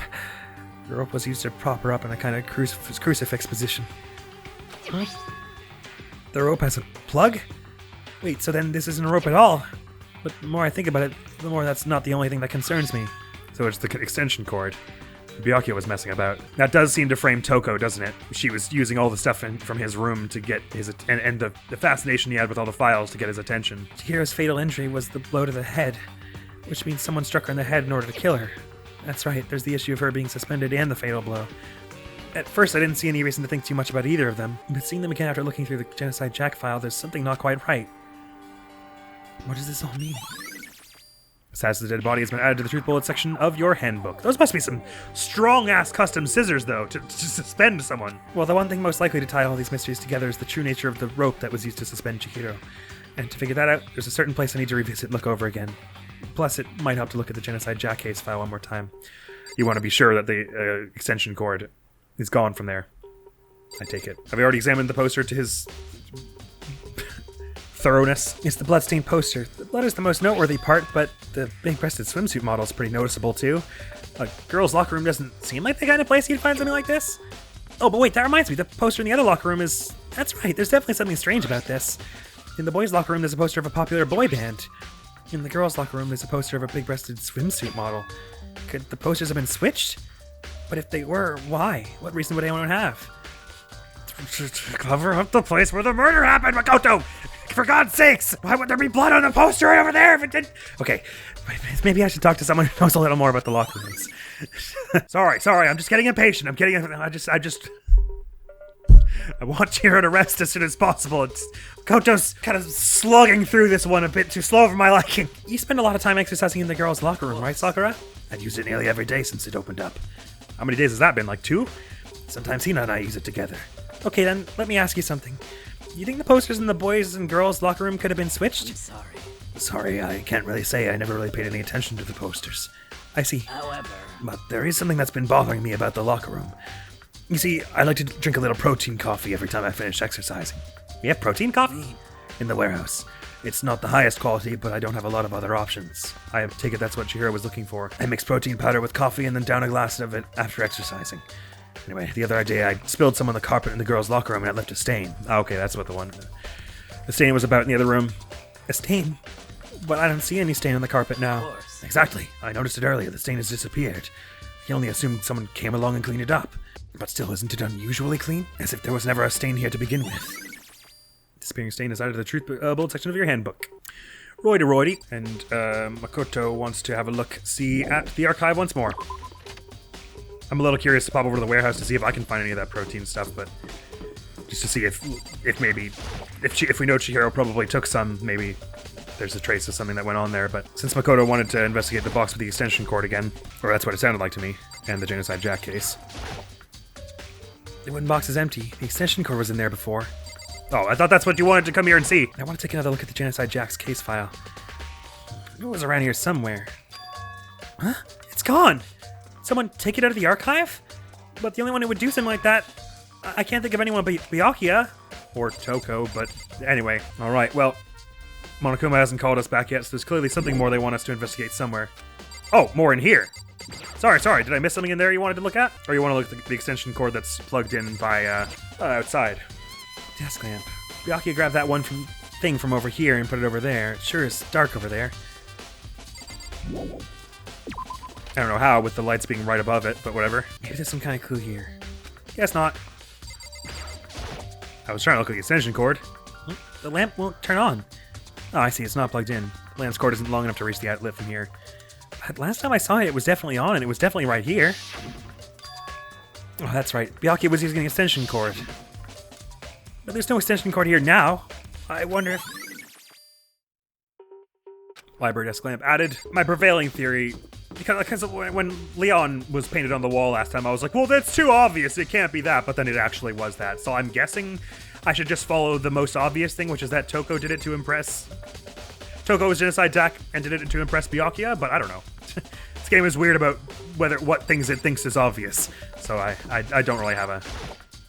I can't be 100% certain it's her, but it seems like what they're hinting at the most strongly. Like, they're saying, oh, it might have been Byakuya, because... But, like, no, probably not. Maybe we should have confessed our embarrassing secrets after all! Damn it! I'm sorry, Chihiro. It's not because I wasn't strong enough. I thought you were the one who suggested you'd reveal the secrets. I will not rest, Chihiro, until this is dealt with. Don't worry, because you're so selfless, I'm certain that in your dying moments, what you were most worried about was that everyone else wouldn't find the killer, and we'd all die. I'm here to tell you that won't happen. Eventually. I might die the first time. Oh, hey, Makoto, what's up? I haven't put up to anything myself, that's for sure. Definitely haven't looked inside the mailbox. Yes, about that. Junko, Leon, and Sayaka's e-handbooks. Looks like the handbooks of any dead students are brought here to the mailbox somehow. The rule says loaning your e-handbook to another student is strictly prohibited. Only lending it is against the rules. In other words, there's no problem with borrowing one. Also, it looks like Leon's handbook refuses to turn on, but according to Monokuma, it shouldn't be broken. Is this really unrelated to the case? Either way, something about it still bothers me. I'm not sure what they want me to look at next, but it is nice that I'm not allowed to leave a scene once I've gotten there. If there's more to find, or so it seems. But hey, if Sakura's on the crime scene, that means that no one's covering the garbage room, right? And yet it shows no signs of being open, nor the incinerator on. Maybe perhaps they want me to go speak to Toko again. I should probably just leave her alone for now. Okay, I'm tired. I'm gonna go have an... Okay, never mind. Warehouse it is. Hey, Celeste. Celeste, what are you doing in here? This warehouse is amazing. It has absolutely everything one might need to live a full life. Classic dodging the question. From food to clothes to towels, there is an endless supply to choose from. I see that, but have you found anything related to the case? I knew you were going to ask me that. I thought talking about the warehouse itself might misdirect you, but I see it was pointless. Then, did you find something? Very well. I will tell you and only you. Last night I saw her here. Chihiro was in the warehouse. What? Really? This was right before nighttime. What are you doing out this late? Oh, I was just... Are you planning to go exercise, perhaps? Also, I can't believe... I guess the other reason I thought Chihiro wouldn't be next is because poor Dorothy Elias Fawn voices both of them. They killed both of her characters first. The fuck is wrong with them? That's just mean. What? How did you know? Because I can see a blue track jacket sticking out of that duffel bag you're carrying. Oh, you're right. Thanks. Well, I'd better get going. I'm kind of in a hurry. She stuffed the jacket into her bag in a hurry. It was almost like she was trying to hide it. And just like that, she was gone. Yes, indeed. I assumed she was merely stocking up to go exercise in the morning, but it would appear she ignored the nighttime rule and headed directly to the girls' locker room. And what was the intrepid gambler doing here right before nighttime, may I ask? If she hadn't broken our rule, none of this would ever have happened. You get what you deserve, I suppose. Fuck you. So apparently, she went to the girls' locker room late at night in order to exercise without anyone knowing.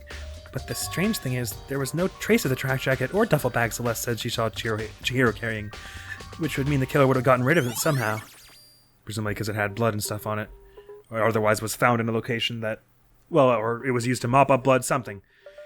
Celeste account added. Okay, let's go look at all the shelves, see if there's anything stands out as particularly interesting. Seemingly, no. Does that mean they got booted into the old laundry room, perhaps? Nothing inside that locker still. I don't see a blue track jacket hanging. A washing machine that has nothing to do with the case, you say, in spite of the fact that there's a missing garment of clothing. Around. I wish I shared your laissez-faire attitude to what is not important to the case, Makoto, but never mind. Hina? Oh, Hina, how's Toko doing? Same as before, she won't come out and she just keeps on mumbling something about Genocide Jack. So I just left her there. You left her? My head was all swimmy and I was getting pretty hungry. Yeah. Oh, but don't worry, I'm gonna head back as soon as I'm done eating. Okay, I won't worry then. Toko's not exactly pleasant, but I'm still worried about her. Speaking of which, what are you eating? A donut, of course. Of course. There's two things I'm sure God created, outer space and donuts. Really? I bet Chihiro would have liked to eat more donuts. Maybe that was her one big regret. No, I should have tried to spend more time with her. celebration of the choir sister. Come to think of it, who did she spend time with? Well, Yeah, she was a little bit strange. Didn't really hang out with the other girls much. It was like she was trying to keep her distance from us. Actually, Sakura said something similar. She said that even though you and her invited Chihiro to exercise with you, she always refused. totally. Yep, it's true. And it wasn't just us either. It was like she stayed away from all the girls. Was she just shy? I don't know, she talked to the boys all the time. Isn't it kind of weird to be shy around your own sex, but totally fine with the opposite sex? Not necessarily, but point taken. Oh wait, maybe she was used to guys spoiling her. The law says you can't judge a book by its cover, right? You think so? I never really saw her as that kind of girl. Right. Oh, there we go. That was the last thing. Bring it on. Bring it on! I'm getting tired of waiting. Shall we just plunge right in? Yes. It's the moment you've all been waiting for. The class trial! You remember where to meet, right? Please go through the red door on the first floor of the school. See you soon! Better believe it, buddy. Begin the class trial, or... It's about to begin. The red door is right through here. Charge! Forth, Aeolingus! So, is everyone ready to... What? Am I blind or am I missing someone? Yeah, Toko's not here. And Toko is... You really don't remember? Kidding, I'm just kidding. How could I forget that little nut job? She's a crucial part of the class trial this time. Okie dokie, I'll go ahead and drag her out here kicking and screaming. Just one moment, please. Well, I prefer that to just killing her outright. And just like he said, a few minutes later, he reappeared, dragging Toko behind him. I told him I didn't want to, but he forced me. I can't believe you would drag a girl around. Terrible! You're terrible! Yeah, so now everyone's here, right? Okay then, let's on to the elevator and let's get this show on the road. I'll see you guys down there. Let's go. So shall we get going? It's time to find out who killed Chihiro. Chihiro Fujisaki. She was so gentle, so calm and meek. Nobody had any problems with her. Someone made the choice to kill a girl like that. And that murderer is one of us. Someone standing right here. I can't even be arsed to talk to anyone right now. We're in, we get. Yes. I didn't even, sorry, read the last bit. I gave a small nod in reply. With one last deep breath, I walked toward the elevator on shaky legs. Sorry, huh? Did she just respond to his internal thoughts? Like... Oh no, he said that aloud. Sorry. With one last deep breath, I walked toward the elevator on shaky legs. With each step forward, I could feel my heart starting to race faster and faster. As soon as everyone was on, the elevator began to descend. I couldn't get a handle on my emotions, couldn't stop speculating. I'm sure one of the, end of, the New Game Plus features is gonna be, unlimited free time with which to just infinitely get people's bond up to see all the conversations. And when that happens, I might even just do it in the playthrough. I am maxing out heroes instantly. I'm no shade to Sayaka and Leon and the ones who died and everything. The other ones who died, but, this feels a little goddamn personal. Couldn't get a handle on my emotions, couldn't stop speculating. Right there with you, boyo. The steel box sank with heavy clunking sounds deeper and deeper into the ground. As we went deeper, the uneasiness in my heart grew bigger and bigger. The elevator was unaffected, however, and continued to descend without hesitation, until finally it came to a sudden stop. What do you think? I redecorated. Isn't it so fresh? Isn't it so exciting? Shut your stupid gob. Don't waste our time with stupid questions. Let's get this over with. Good, you're ready to go. Gotta say, I don't hate it. Not at all. Okay, then let's get this show on the road. Everyone, please find your assigned seats. Is it just me, or is there less evidence this time? And a lot of accounts as well. And so the curtain opened once again. A deadly judgment, a deadly deception, a deadly betrayal, a deadly riddle, a deadly defense, a deadly faith, a deadly class trial. Can't stop, won't stop. Let's see what these new skills... At least I've got her algorithm skill to remember her by. Increases the speed of memorizing a statement. Effective during the non-stop debate. Memorizing a statement? I don't have a fecking clue what that means, but let's turn it on. It's like... Well, I can't say what it's like. It's like in Lord of the Rings when that one character dons the bracers of that other character after their death. In respect, that's me equipping the algorithm. I'm never dequipping this skill. You understand. I need all the help I can get for bullet time battle. Increases bullet capacity effective during bullet time battle. Bullet capacity? I didn't realize such a thing was a thing. Increases time for each phase. That actually hasn't been as much of a problem. What was the other one I didn't equip? Oh no, these are all of them. I can actually equip all of them because one of them costed 2 and one of them costed 4. Goody goody gumdrops. What we got? Victim was Chihiro Fujisaki. The time of death is estimated to be around 2 a.m. The body was discovered in the girls' locker room on the 2nd floor of the school. The cause of death was a blow to the head with a blunt object. She was killed instantly. Although Chihiro wanted to get stronger, she declined several invitations from Sakura and Aoi. May have used the locker room late at night to avoid them, despite this. She'd stated she desired help with her efforts. She may have been meeting someone in the locker room the night she was murdered. I have a theory about who it is, but for spoiler reasons, I won't let it fly yet. Locker room dumbbell. Dumbbell found on the floor of the girls' room. Significant amount of blood. Chihiro had told anyone willing to listen that she wanted to get stronger. Some assume that due to her inferiority complex about being weak, she admired strength more than anything else. To unlock a locker room, you need to swipe your e-handbook over the card reader. You need a male student's handbook for the boys' locker room, female student for the girls. It's not possible for 2 people to enter at the same time. Additionally, lending someone your handbook is a violation of school regulations. The handbook of each student that has died is placed in the mailbox at the main hall. Broken one is found broken, which is exceptionally, apparently a rare occurrence. Junko and Sayaka's handbooks both seem to still work, so it is assumed that the broken handbook is Leon's. However, Monokuma claims it's very unlikely that Leon's handbook would have been broken. Suspected genocide jack victims include Ken Harada, Tetsuhiro Honda, and Shoji Gaku, among countless others. They were killed in the same way and mounted to a nearby wall. The word bloodlust was found at the scene of each crime written in blood. Profiling indicates the killer is likely a student suffering from a split personality. His count she seems to have consciously kept her distance from the other girls at the school. Chihiro does. From the beginning, meanwhile, it had been noticed that she got along remarkably well with her male classmates. Oops, sorry. The carpet in the boys' locker room was found with a blackish stain on it. I would have described it as brown, but you do you. The blood was found on the poster in the girls' locker room. The poster featured a big-breasted supermodel popular among young boys. Meanwhile, the poster in the boys' locker room was for a boy band popular with teenage girls. Chihiro's handbook was not found on her corpse and has apparently gone missing. Interesting that they used the exact same sprite for it as the broken handbook, but never mind that. For the moment says the dead body has been suspended and her hands have been bound with some kind of rope. Her fatal injury was a blow to the head, disappearing stain. She mentions she was responsible for a coffee stain on the girls' locker room floor. However, the stain had been explicitly scrubbed away. Byakuya was known to use this lamp often. However, the extension cord had gone missing at some point, and the lamp's cord couldn't quite reach the outlet. On the night of the murder, right before nighttime, Chihiro was spotted leaving the warehouse. It seems she was stuffing some blue exercise clothes into a duffel bag. Presumably, she was on her way to exercise. Blah blah blah blah blah blah. All right, time to die. Let's do this. Sorry, I didn't read the little scrolling thing at the bottom there, but I'm seeing too much red too. Let's begin with a basic explanation of the class trial. So, your votes will determine the results. If you can figure out who done it, then only they will receive punishment. But if you pick the wrong one, then I'll punish everyone besides the blackened, and the one that deceived everyone else will graduate. Okay then. So, first off, let's talk about the murder weapon! Let's indeed. First, we have to make clear what was used to deliver the fatal blow. Oh, it's a non-stop debate already. Okay, good. All right, let's hear it. Genocide Jackie's file library desk lamp, locker room dumbbell. I guess the locker room dumbbell is probably what I'm going to want to equip here. Chihiro. Fatal injury. It appears it was a head wound. Uh-huh. It does. According to the Monokuma file, the killer used a blunt instrument. But what kind of blunt instrument could it have been? I guess I could indicate the thing there. Why? Interesting. That certainly would make for a powerful weapon. Poor Chihiro. Okay, that was weird. So am I supposed to put it on what kind of weapon could be used? Or am I supposed to put it on, I bet it was an iron pipe?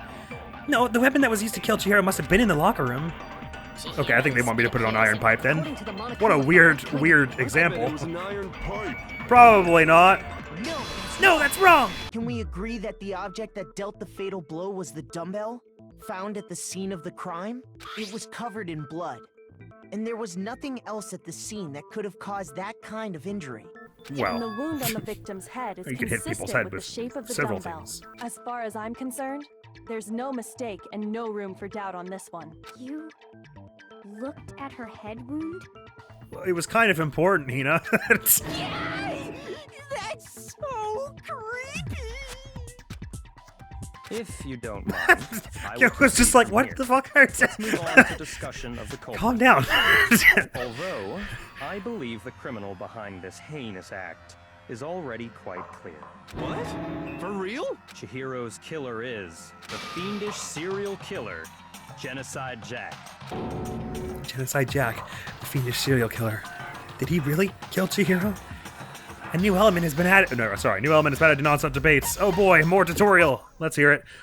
Lines of white noise will appear to disrupt your reactions. The truth bullets will disappear if they hit them, so think of them as obstacles. Oh, you have to shoot past them. Okay, okay. I kind of wish this had been introduced from the beginning, because so I could, you know, the tutorial could actually tutorial.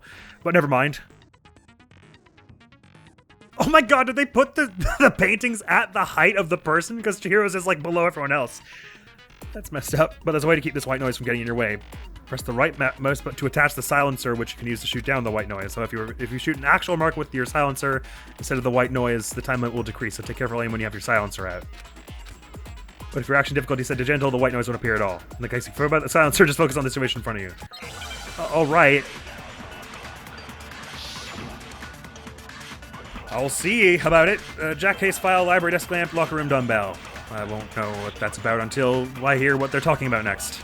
The culprit is Genocide Jack. The white noise is this seriously? Case Okay. closed, as far as I'm concerned. But that's impossible. Hmm. Why? What makes it impossible? Well, I mean, come on. There's just no proof for it. That's probably what I'm supposed to hit Hey, so speaking of Genocide Jack, with the case file. I don't know who that is. Okay. Good for you, buddy. No, hey, let me do it again. The evidence that shows Genocide Jack is related to the case. It has to be the case file. Is Genocide I would Jack. presume. I'm sure. Because we're... Case Wait, hang closed. on. 2 seconds. Was the extension cord a different... Well, I can't select it. But was it a... Oh, no, well, the cord doesn't suggest it was Genocide Jack anyway. It's the case file. Sorry, don't be stupid me. That's impossible. Why? There's just no proof for it. So I can just shoot past it like that and it's fine? No, Okay. that's wrong. No, that's wrong! Break. I might know one reason he could be involved. What? I found this file while I was looking around the archive in the library. Again, we're really mischaracterizing who did the finding of this information, I but guess it's some kind sure. of confidential file the In the police same way put that- together about the Genocide Jack case. It was you who discovered that it wasn't 1137, but it was Leon. It was all you, buddy. You found this file all by yourself. What? That's kind of weird as shit, isn't it? What was something like that doing in the library? You don't say. The why of it is probably more trouble than it's worth. So let's forget about that for now. More importantly, it outlines all the specifics of every Genocide Jack case in exceeding detail. According to the file, there appear to be two defining characteristics in every Genocide Jack case. The first is that a bloody message is found written at the scene of every murder. Oh, that's right. Boob lust. No. It's actually bloodlust. But more important is the other characteristic. And it's something that has never been made public. Never made public? What the hell is it? Why The don't suspension. you tell them, Makoto? It's the suspension. Why would they make me say that? I get Every it. Genocide Jack he case, said those the words killer verbatim. suspends the body Fine. in a certain way. Other than Just the making sure killer, I'm paying attention, the I only guess. people who know about this are the higher-ups in the police department. However, Chihiro was most definitely suspended in the same way. So, how did the culprit know about this when only high-level police officials were aware of it? There's only one logical answer I can think of. It's because the culprit in this case is the real Face on the left Genocide side. I Jack. still can't with it. No fucking way. You're saying Genocide Jack is one of us? Yes. In fact, it's Toko. What? Genocide Jack's true identity is Toko Fukawa. Okay, so now it seems almost a little more like they're trying to suggest to us that Byakuya did all that just to cover himself. And it would explain the weird promise she had with him or whatever. If we are saying that she was so into him as to be suggestible, it's possible he just told her to act like she's a serial killer. I would believe either at this point, that it was Toko genuinely killing for Byakuya's affections, or Byakuya killed her and used Toko as a scapegoat because she was unusually easy to sway. What? Hey. Okay. Wait. Hold on a sec. Toko has like bloodophobia or whatever. Remember? What kind of serial killer is afraid of blood? Is Toko Genocide Jack? The answer is yes and no. Another riddle. Man, why is this gotta be so complicated? It does seem like a riddle in a way, but I feel like I can just about see it. The Genocide Jack is Toko, but isn't Toko. What does it mean? Well, Byakuya already told you what he thought, which is that she has DID. Hangman's Gambit. Is it gonna be DID? Lihi shish less ish he'll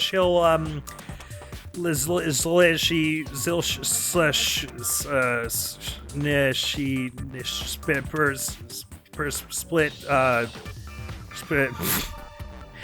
I have a page dedicated in my handbook for just such an occasion. Because I can't do it with the letters flashing on the screen. I don't work that way. A lot of S going on.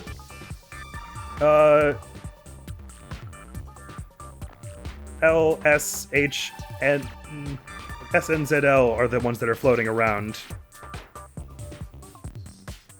Slizen, Schlinzen, Shislin. Oh, there's a B as well, and a P. P, B, S, P, fish, poison? Oh, she, no, she, no, she, hinged, no, it's, S, and, S, R, T, I, T, Anthony,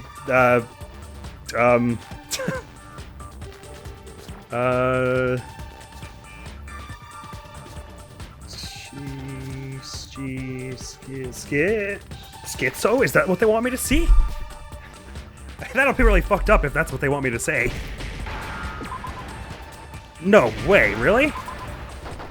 Are you kidding me? That's a little insensitive way to phrase it.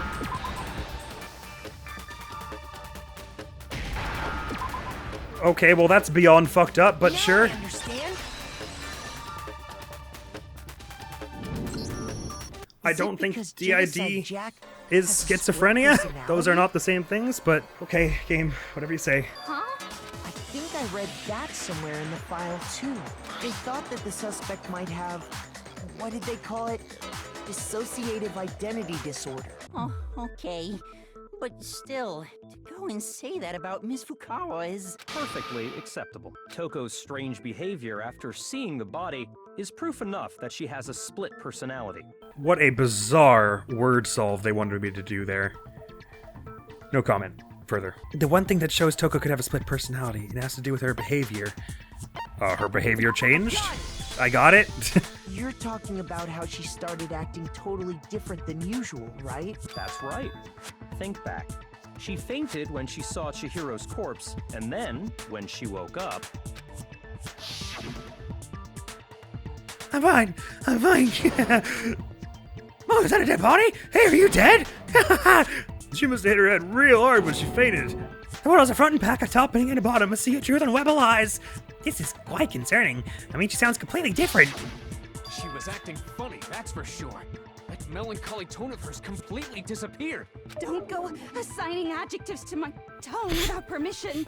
Not to mention, once she regained consciousness and saw Chihiro's body again, she was utterly calm. In other words, within her is one personality that can't handle blood, and one that obviously can. So when Toko trapped herself in her room, it's because she was scared of Genocide Jack? Well, it suggested she was scared of Genocide Jack coming out. I won't let Genocide Jack have control. I'll drive out the killer, drive out the murderous fiend. The reason she locked herself in her room wasn't to keep other people from getting in. It was to keep her other personality from getting out. What? Toko was afraid. Afraid of the murderous fiend inside of her. Of killing even more people. Again, another weird one where they made me say... the fun gameplay that I got to engage in was saying, I bet the split personality is supported by the fact that she acted different sometimes than others. Which is like, yeah, that's what that means. But then the conclusion that she was hiding in there to keep the other personality in, which is the much more interesting solve. They just let Byakuya have it. How? Yeah. How can you know all this? I do believe you misunderstood her. What she's trying to say isn't, how can you know all this? No. What she wants to know is, how could you tell them? Huh? Last night, Just before Monokuma gave his motive speech, Toko and I had a strange conversation. She told me a most interesting story. She said a murderous fiend lived within her, and she was afraid it could appear and attack at any time. And that trepidation is what's caused her to have such a bleak attitude. Isn't that right, Toko? This is all a lie. Right, Toko? You said you wouldn't tell anyone. What? You promised. I can't believe you lied. Really? It's You Byakuya. have only yourself to blame. You came to me with your tragic little story. I didn't ask you to. This is the real world, not some romantic fantasy fairy tale.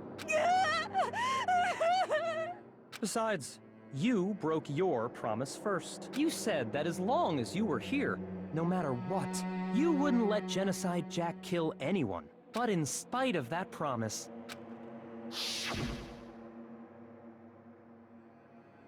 I'm sorry. I couldn't keep our promise. But don't worry, never again. I won't let Genocide Jack have control ever again. You said if I kept my promise, you would go out with me. That's the only reason I promised. how many times do I have to tell you? I never said that, but you weren't able to do it. You just couldn't resist that rush you got from killing. This just feels more Could you? distasteful by the second. I tried. I swear I tried to control it. But your efforts were useless. What a disappointment. I hate you. Well, the opening act is nearly finished. All that's left is to hear from the person in question directly.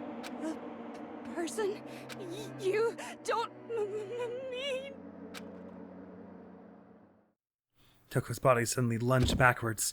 A huge thud echoed across the courtroom, but in the next second... Well,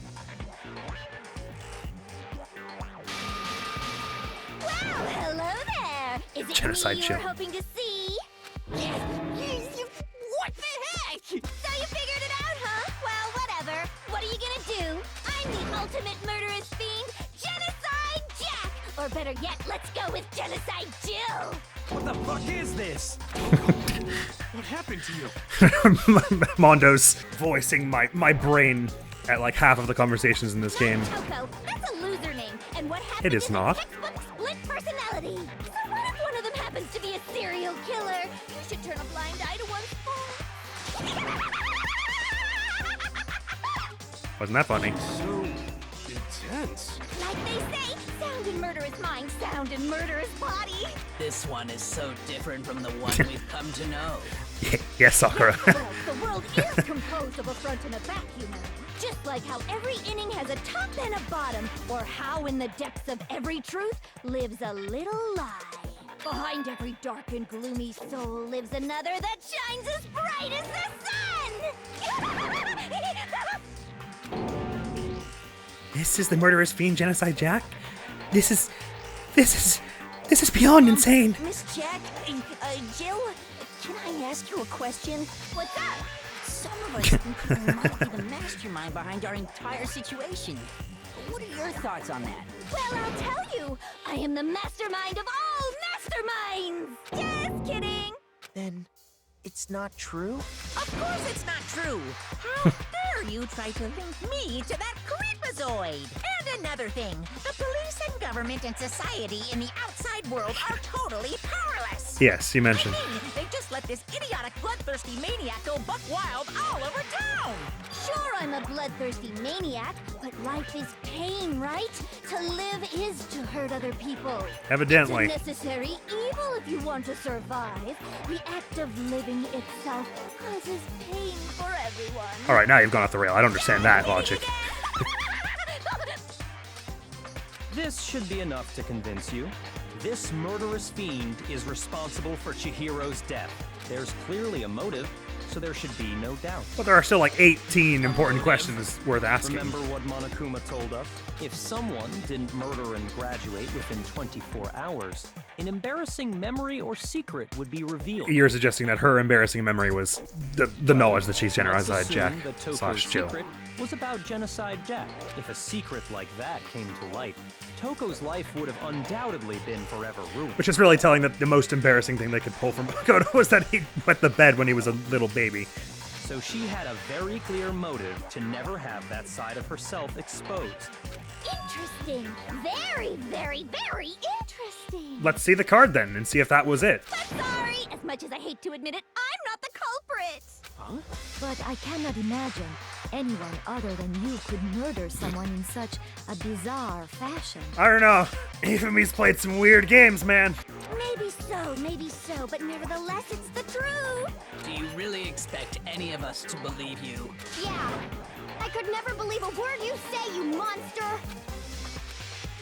Maybe she's totally right about that, but something's still bothering me. What she said. I need to get some more details about all this. I propose we all start chattering over each other again. That'll help. Okay. Operator slam. Status of the dead body. Disappearing stain. What? Hang on 2 seconds. Status of the dead body just meaning that it was suspended? What is the actual official description of that? Suspended, her hand's been bound some kind of rope. Okay, got it. I didn't kill anyone. You say that, but do you really expect any of us to believe it? Perhaps if you had an alibi, that would change things. Oh, an alibi, huh? Now we're talking. When you compare your past murders to this incident, the modus operandi matches completely. What more proof do we need? So it doesn't because her hands were bound with the rope. So I guess that's status of the dead body I want to put on that. You killed her. And we're catching Byakuya as trying to frame her is what's going on, I presume? Is Genocide Jack really the killer? I feel like something doesn't match up. Gotcha. You say that. We want me to be putting it on the modus operandi thing. He's overstepping here. Boink. No, that's wrong! Are the methods of murder really exactly the same? I'm not so sure about that. I think there's a slight difference between the Genocide Jack cases and this one. Genocide Jack seeming like probably my guess about it being Celeste is less likely, but my guess about someone framing Genocide Jack seems more likely. Huh? How's it any different? Uh-oh, you don't know? Well then, human garbage, let me tell you! Oh, well, if she's able to tell, then I guess either it means Byakuya told her, or she actually for real is Genocide Jill. I mean, the subtitles do just say Genocide Jill now. And conviction. I consider myself a professional, and I have a very particular way of doing things. Imagine you go to a fancy Italian restaurant. They're very picky about the noodles, the sauce, everything. But what happened to Chihiro? It'd be like if that same You and Italian Celeste with the restaurant analogies. started using ragu or Chef Boyardee. How dare you? Creation of mine. Let me rephrase that in a way that maybe makes more sense. There are two clear differences Don't mess between with the Chef Genocide Boyardee. Jack cases and this one. The suspend. Well, hang on. 2 clear differences. 2 seconds. Well, I know one of them is one of them is the scissor, no scissors, and that she's suspended with rope. There's one clear difference between the murders: the style of bloody message, the victim's fatal injury. Oh yeah, I guess they didn't. The cases don't actually mention that they were killed with a blow to the head, right? They were killed by little stabbings. For one, I got it. Sorry. The cause of death is different. In the Genocide Jack murders, all the victims were killed stab the wound same stab. way. According to the case file, they were all apparently killed with a pair of scissors. But Chihiro died from a blow to the head, right? Yes. That is remarkably different from the other murders. And someone who seems to take this much pride in doing it the same way every time. Wouldn't it be strange for someone who kills the same way without fail to suddenly change their method? And there's more. One more conflicting detail. That's right. In my recipe of murder, if the bloody message is the tortellini, Still with the then Italian arrangement restaurant. of the body would be I see. the pesto sauce. Could you please stop comparing killing people to cooking? So, Thank you, are you Yasuhiro. saying the other difference has to do with how the body was arranged? Tied up with the rope because there were no scissors. What was used to suspend her? I got it! Do you remember what the killer used to suspend her?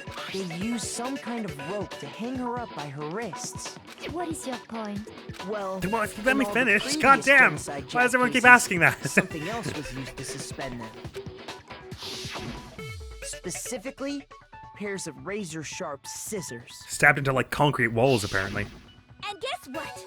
I used my own specially designed scissors for the murders and the arrangement. Okay, it seems pretty confident she is Genocide Jill now, or Byakuya really nailed these thoughts into her head. I was still like a little skeptical about if she was actually, or if she was so suggestible and unusual that Byakuya like brainwashed her into it. Like I said, I'm a professional, so naturally I'm very picky about the tools I use. And you know what else? Big Mac said there's two differences. But he's wrong. Big Mac? Are you referring to me? Listen up, It's a cute Big nickname. Mac. I'll let it stick. Actually, one more difference. Huh? My word, you really didn't notice? Take a They're all look at men. who the I got it. victims were in each Genocide Jack case. There's a pattern there, just waiting to be discovered. Uh-huh. Pattern. Oh my god, if you just let me say it's all men! For fuck's sake! And it'll be plain as I get I it! couldn't have possibly God. used that little lolly girl. How dare you call her that also? Motherfucker! Let's see. There was a pattern surrounding the Genocide Jack victims and Chihiro didn't fit it. I think I figured it out, because Chihiro was a killer, a girl. I got it! Is it because Jesus H. Christ! Chihiro was a girl? Bingo, bullseye, right on the money. What are you talking about? In all the Genocide Jack cases, all the victims had something in common. This game's already long enough. You don't need to drag it out that much. Holy. Sorry if I seem a little impatient, but I think Chihiro's getting a little annoyed waiting for us to get there. They were all guys? That's right. The people I kill with such passion and conviction are all adorable little men. Oh, I'm 6'2", so I guess I'm safe. I can't believe I said it. I'm so embarrassed. Oh, is that the thing that was on your card? Can't help it. I'm just a full-throttle boy-on-boy fangirl, and the mopey side of me just hates it. But now I'm on the fast track to becoming a full-fledged fan madam. So since Chihiro was a girl and not an adorable little man, I don't think I had to use her wording exactly. Would an Italian chef suddenly start making ramen just because they're both noodles? Don't be stupid. I have too much passion and conviction to cross that line. That's the absolute reality of the one and only. We get it. You've clearly explained your hobby and your philosophy. But that's not all there is to it. It's a different matter entirely. When you're forced to kill in order to survive. Quiet, lowly cur! Lowly? Cur? I would never kill for a reason as petty as mere survival. And if by some fluke I did kill to survive, why would I bother with the message and arrangement? It'd make me the obvious suspect. That does make some amount of sense. Plus, whatever reason I have for killing, I would never leave out my prized scissors. What do you think would happen if we gave her the haircutting scissors as a gift? Toko. Would she really, really like it or really, really not like it? Go out of their way to use a big, stupid, heavy dumbbell. Maybe you used the dumbbell because you couldn't find any scissors in the school? Any scissors? I don't just use any scissors. I only use my own set of high-class envy of the entire world scissors. You're speaking really boldly for someone standing right beside her, even me, I gotta say. whatever. There still aren't any in the school. Are you sure about that? Well, there weren't any on the body, so whoa. Dun dun. She's fully equipped. That's right. So I can kill anywhere, anytime. Why would I resort to dumbbells or rope when I have my trusty scissors by my side? But then why didn't you suspend her with them? Tell me I'm wrong. You can't, can you? Gutter dogs, all of you. Not to mention, I have no clue how to tie a good knot. So rope's totally out of the question anyway. Oh, because it wasn't you. Duh. Okay, sorry. That's what. Sorry, I got my wires crossed for a minute there. I get what you're saying. I have no idea what's going on anymore. Could such a heinous villain really be innocent? But the body Well, it's really kind of was hard to suspended, imagine right? And nobody but the police knew about that. her going back to being a dateable character after this, but never mind. Yeah. That's why we figured it had to be the real deal and not some copycat killer or whatever. Actually, hold on. There is one person who could have copied the Genocide Jack cases. You want me to say Byakuya because he was an expert? I'm fairly confident. He's sweating like bullets as well. Here's my answer! Byakuya, it's possible you could have found out, isn't it? You'd have no problem gaining access to classified government documents or internal police records. Plus, you'd already looked through the Genocide Jack file before this all happened, hadn't you? Are you saying Mr. Togami did it? Then the reason he pushed the theory of Genocide Jack being the killer so hard was because he wanted to pin the crime on her. Oh, he rearranged the scene to disguise it and make it look like I put my stamp on it. The adorable glasses man was behind it all. Oh, I'm on fire! Well, Byakuya, what's your response? I see. So now the suspicion falls on me. He's loving it. That's his Then response. I must ask, when would you say I began acting suspicious? Surely you must Oh, have an answer. about a week before you came to the school? Looking back and thinking about it now, the way you were acting right before we discovered the body was a little strange. That you went directly into the girls' room instead of the boys' room. And the locker rooms are suspicious. Very suspicious indeed, wouldn't you agree? Huh? Suspicious? It seems nobody searched the locker rooms. Let's start with the girls' locker room. You wanted to go to the girls' locker room right away, right? But since you're a guy... I should have naturally thought of the boys' locker room first. Is that what you want to say? The victim was Chihiro, a girl. Hence why I said we should check the girls' locker room. Was that public knowledge yet? Strange about that, I'd say. On the contrary, there's something very strange. Okay then. What's so strange about it? Go ahead. Share with the rest of the class. I intend to. Again, just as soon as you stop talking. There's a clear contradiction in what Byakuya just said. I need to make it clear to everyone. A new element's been added to non-stop debates? Okay, I think they want me to say that, we didn't know it was Chihiro yet. I certainly didn't. Next, we're going to add something called a truth flashback. If you aim at a weak spot and hold down the left mouse button, then you'll memorize that weak spot. This memorized phrase can only be shot once as a single truth bullet. Oh, to contradict it with itself. Okay, right? If you shoot or change the truth bullet, it will disappear from your true cylinder. However, you can use this flashback feature as many times as you want. If you don't seem to have the answer to a lie or contradiction in your truth bullets, it might be wise to memorize a different weak spot. Use that to make your case. When's the best time to flash back? Well, you'll just have to use your keen wits, won't ya? In this case, though, I will say that if you don't use a flashback, you won't be refuting anything. Yep.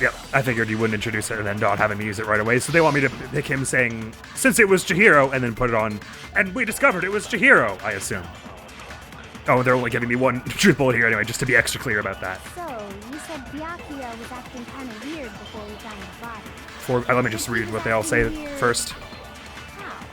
If you're presented with the opportunity to check out the girls' locker room, you absolutely take it. No, That's Hifumi. a natural reaction for any guy. Nay, Hifumi. The Shush, victim Hifumi. was Chihiro, who was a girl. So, of course, I would suggest we check the girls' locker room first. There was no time for pointless distractions. So they want me to What's so strange absorb about him that? saying the victim was Chihiro and then shoot it at before we found the body?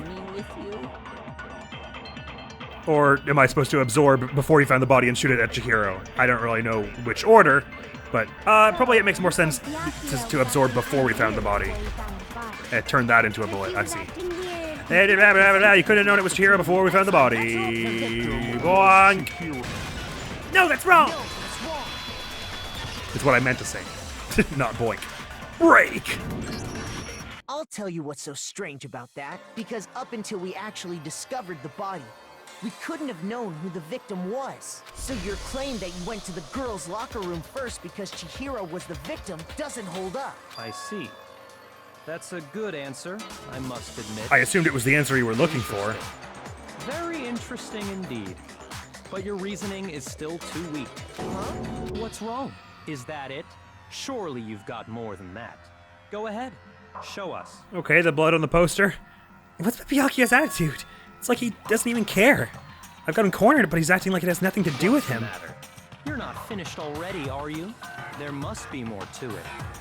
There is. I think he's just trying to push you to think harder by putting pressure on you. There is more to it. Think about it. Oh, We Kyoko, just you're in talked this about trial. the differences between Hi. this case and past Genocide Jack incidents. The proof you're looking for is hidden in there. Oh? Proof that I'm the culprit, you mean? The differences between this case and the other Genocide Jack murders. The evidence that proves Byakuya is responsible is hidden in there? What could it be? let's hear what they all say. I'm not 100% certain where they're going with this one just yet. Desk lamp, Celeste count, disappearing stain, and let's see what all words we can absorb here. What? The difference between the cases? You want me to explain it again? Please explain it. I want to kill. I use my very own special scissors. Uh-huh. Same scissors to arrange the body. Uh-huh. But Chihiro was suspended with... It was some kind of rope. The extension cord? That's not one of my bullets, is it? It absolutely was! Well, the desk lamp is. Then there must be something very fishy indeed about that rope. Mm-hmm. That it's a Where'd you get it extension from, cord. I'd never seen that rope before in my life. Wait, why did he say Obviously, somebody Byakuya? else must have had it hidden away somewhere. Okay, so I guess I'm supposed to put the desk lamp on. I'd never seen that rope before in my life. I don't know why Mondo just knew about that. Sorry, so let me pop over to the desk lamp. A rope in your life? I think you cannot say that. No, that's wrong! It's of course what I meant. Oh, sorry. You'll have to forgive me. I'm not used to this whole class trial thing yet. I have to instinctively shout, no, that's wrong. I'm pretty sure you have seen it before. Because you see, that rope, or should I say, that extension cord? What? An extension cord? Yes, Byakuya, it's something you used the used extension to cord get in the power library more than farther once. than it normally goes. And the same extension cord that was in the library all this time went missing after the murder. And there's no way someone who uses that extension cord as much as you do wouldn't discover that fact. And Byakuya must be the one who took the extension cord. I can't imagine any other possibility. That's really what you think? Then your conclusion is something like this? I killed Chihiro in the girls' locker room. But he's gonna say he couldn't have gone into the girls' locker room. Bloody message. I intentionally made it look like Genocide Jack was behind it. Is that about right? He's doing it again. He's totally calm, totally unconcerned, because he has the safety blanket, for one thing, of I couldn't have killed her in the girls' locker room. As if he's not even involved. Wait, not even involved? What's wrong? I asked you if you think that's what happened. Hell yes, that's what happened. So that's it, right? Byakuya's the killer. I don't disagree with not disagreeing. He kept calling this a game, right? So he'd be totally willing to do something like this to win. Sorry, but could we hold on just a second? He sounds sick. I think we need to talk about this a little more. Huh? Do we really need to? We've already decided who did it. I haven't. I have not flipped my lever I one know, in one but bit. Still, there's something that's still bothering me. Is that right? And what, pray tell, is still bothering you? I killed her in the girls' locker room, then disguised my crime. What's bothering me? Specifically, I dressed it up to make What's it bothering me look is how like bloody it was the long it's work of taking a for me to say homicidal you couldn't have psychopath. killed her in the girls' locker room. What about all that bothers you? The girls' locker room! For fucking out loud! Wait, what was that just now? Something's not right. Byakuya's remarks now. There's something in there that concerns me. The scene of the crime. Jesus. Say you He killed was really Chihiro fucking in the testing my girls' locker patience. room, right? Oh my god. Okay. Fine, I'm fine. But are you sure about that? Isn't it possible that My brain the murder cells. took place somewhere else? They're atrophying. How disappointing. What kind of question is that? Even in the world of disappointments, this is a true letdown. She was found dead in the girls' locker room. There is absolutely no question about that. How could the scene of the crime have been anywhere else? Well, I think it's entirely possible that she was killed somewhere else. And carried there later, along with the rest of the murder scene. Rest of the murder scene? That was awfully specific.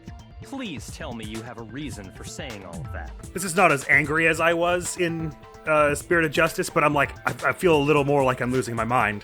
Sorry, what was that? Sure I do. Hey, Byakuya, did I just take you off guard? When the story suddenly moved to the crime scene, Byakuya had been so confident up till now. Maybe Byakuya never even realized that the actual scene of the crime could have been somewhere else. Don't just move on without permission. I have a theory What do about you mean she was killed somewhere else? what's with him, but Come on, Makoto. If there's any chance the murder took place somewhere else, let's see the proof. evidence that shows the murder took place somewhere else.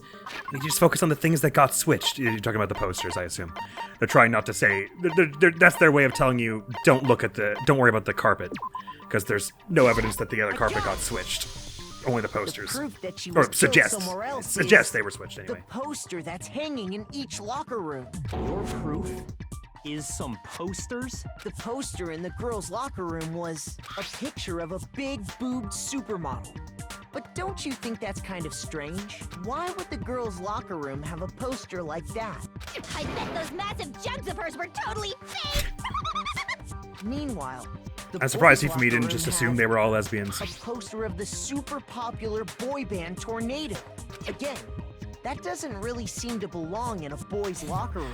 Gay people don't exist. So you're saying They were only invented in that maybe 2023. The posters were switched? And there's one other thing I noticed about the locker rooms. You know what I'm talking about, right, Sakura? You're Coffee referring to stain. my protein coffee, aren't you? Protein coffee? While I was in the girls' locker room earlier, I spilled some Those protein words! coffee on the carpet. What could they mean? But I noticed that after the murder, the stain had been totally scrubbed away. Not the scrubbed. No, it's not that the stain was scrubbed away. It was moved. Just as soon as the scrolling gets there we go. I got it! I got it! The stain on the girls' locker room carpet wasn't scrubbed away. In fact, I found it on the boys' locker room carpet. That's definitely the stain from my protein coffee. Then, does that mean that the carpets were switched too? But why would anyone do that? To move the murder scene from one locker room to the other. It's certainly plausible, don't you think? In other words, in order to completely swap the scene of the crime, the bloodstained poster and carpet were moved along with the dead body. By doing this, the killer was able to change the entire room where the murder took place. I can certainly follow your reasoning, but why would the culprit bother doing that? Huh? Why would they go through all that trouble of switching the scene of the crime? Actually, an even bigger question. If the murder did take place in the boys' locker room, How did Chihiro get then there? How did Chihiro get in the boys' locker room in the first place? To get into the locker rooms, you have to swipe your e-handbook across the card reader device. But Chihiro's handbook should have only allowed her access to the girls' locker room. She had no way to get into the boys' locker room to begin with. No, she did have a way, and I can tell you what it was. Leon's How thingy. about that? I'm telling you, I know how she could have done it. Damn, Celeste. Is he right? Could Chihiro really have gotten into the boys' locker room somehow? I assume someone's gonna be like, they didn't have the. I don't know. I'm gonna have to put the handbooks here anyway. Broken e-handbook, maybe? Maybe I'm supposed to put the broken one by saying Leon's wouldn't have worked on Chihiro Yasuhiro's really comment. have gotten into the boys' But I locker also room can memorize somehow? stuff. Ah, I got it! She must have hacked her e-handbook. Hacked She it. was the ultimate programmer, after all. I can't dispute that. I'm sure that would have been no problem for her. No, I don't think that's it. She used the thing that was in the main hall. Huh? What thing? I'm talking The about Leon's handbooks, handbook. which was broken, we're saying, so. No, that's wrong!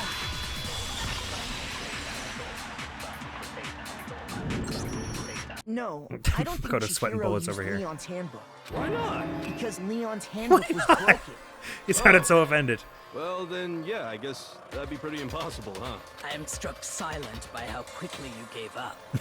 Well, I mean, it was Isn't there a fair play to regulation him. The against point was using brought up. someone else's handbook? Actually, the rule states that loaning your handbook is prohibited. It says nothing about borrowing one. In other words, you could borrow a dead person's handbook all you want, and you'd be safe. Yup, yup, yup. Hit the nail square on the noggin. Of course, if it were broken, that wouldn't make any sense anyway. So then, she must have hacked hers, like I said. She used her ultimate programmer skills and... You can't fix an e-handbook. The instant you open one up, a security buzzer starts glaring. So, if she didn't use Leon's handbook, and she didn't modify her own handbook... Wait, you say a security alarm starts playing, it never stops, you mean? Or you're just saying it blares for the entirety that it's on? Because the rooms are soundproof. Maybe Mr. Naegi's initial assumption is just wrong? Initial assumption, you mean that the murder happened in the It seems like boys' there's locker no room? way she could have got into the boys' locker room. So I guess so. Okay then, I vote for Byakuya. Whoa, whoa, whoa, whoa! There's still stuff to talk about, isn't it? Is that it then? Chihiro was killed in the girls' locker room and Byakuya is the one who did it? Really? We're saying because he could have stolen Sayaka or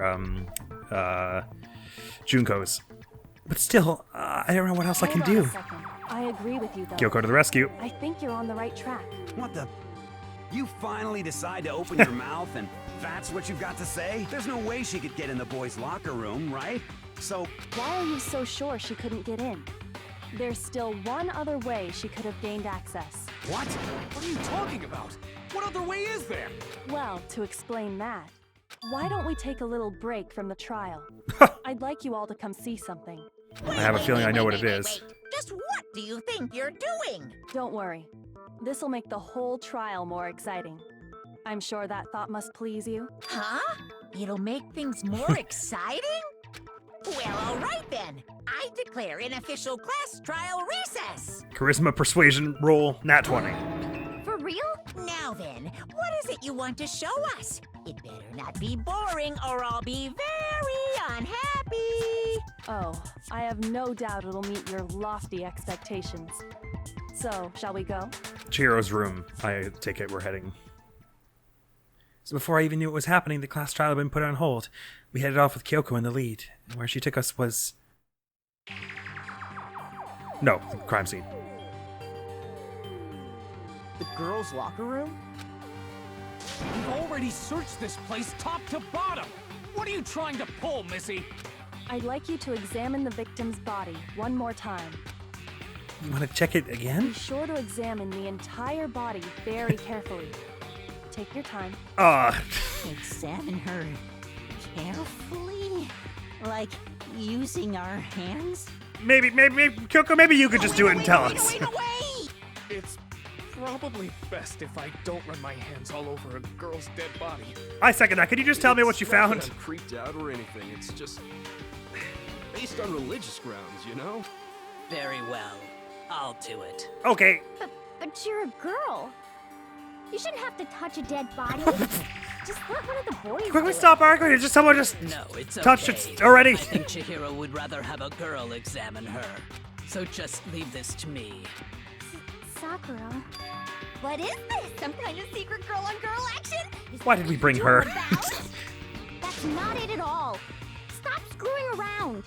Okay, here I go. I'm sorry, Chihiro. Please excuse the intrusion. Putting her hands together in a brief prayer, Sakura then began to quietly examine her body. Be sure to check her entire body. And I Yeah, we believe heard will you the first solve 3 times. this particular mystery. Her entire body? I know you say that, but... What? This is... What is this... What is it? Not possible. It's not possible.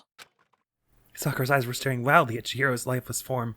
Her massive frame trembled. This girl is what? Is a boy. That is the spoiler that I stumbled across by accident in my studies. You motherfucker! Which obviously gave away a few of the twists so far in this case about who could have died and where. My dearest apologies about having that one spoiled for me. It also led to a small amount of my impatience in this matter so far. I didn't know she was the next one to die, but I knew she'd be involved in this case somehow because of that fact and the fact that they split up the locker rooms. What happened was, for part 4, I'm pretty sure it was, you'll remember I did a funny... Well, it wasn't that funny. I did a thumbnail where I was going all cutesy blushy with pictures of Yasuhiro, Chihiro, and Kyoko there. And that thumbnail you're seeing is screenshots of the game. But at first I was like, using a screenshot for each of them is silly. I better just go get the key art from online. And you know how Google Images has been these days? Not all it was. So I'm in the habit when I need key art for doing thumbnails of going to the wiki, which is a horrible, horrible idea in a mystery game. And basically I went there to snag like the first picture of key art that comes up in the wiki, and it immediately was like, Chihiro is a boy, and I was like, well, fuck, basically. So I can't even blame anyone else but my own stupid lapse in judgment because I was editing it at like 3 a.m. And so then when, if you look back at the episode where they introduced the locker rooms, and they're all like, only someone who if you tap the card on you can only get into locker rooms, you can see me, I have a horrible poker face. I just kind of like seize up and I'm like, yes, we should move on. I don't get it. Is she afraid of locker rooms or something? It's a pretty weird phobia though. a little flutterboards here. So I'm really sorry that I had that one spoiled for me, but I assume what that means, at least now I don't have that whole hang over my head, because it's been hanging over my head ever since, well, whenever I edited part 4, basically. Ugh, it just amplifies my anger that it they killed her, and the twist, one of the major twists of this case. I accidentally spoiled for myself. I'm so mad. But whatever, it certainly didn't tell us anything. Although, with that in mind now, I think what we're trying to get at is that it was killed in the boys' locker room, i.e. it was Toko somehow. But then I guess then the question is, Toko/genocide Jill. But I guess then the question is, how did she get it in the boys' locker room? And this is, of course, also why, and I guess Mondo knows. It's my best guess because he was all like, that dude really has a complex about this. And maybe you're just being one of those people who's cool with calling ladies dudes, but Mondo doesn't strike as the sort. So I'm assuming Mondo is the one who went with her to make her more comfortable, and then somehow Toko managed to kill her anyway. Ah, I see. So she was actually a he. Interesting. Thank you for confirming this fact. What? You're joking, right? Why would she choke it like this? this. Yeah. Then it's really true? Chihiro was a guy? Oh, what? You guys didn't know? Heck, I knew that right off the bat. I obviously can't say because I had it spoiled from early on, but I think I might have come to that conclusion with all of the stuff they said. I mean, they said a considerable amount in the, sorry, this is the wrong page, in the truth bullets of all the accounts were like, it's so weird how she was so comfortable around dudes and shy around girls and wouldn't go to the girls' locker room and stuff. So I might have cracked it anyway, but obviously I can't say, being that I spoiled for myself way earlier on. Chihiro Fujisaki was Well, of course you knew. He was a cross-dresser? Oh, I'm really on fire! I wish I had killed him! Please don't say that. So that's what Kyoko wanted to show everyone, huh?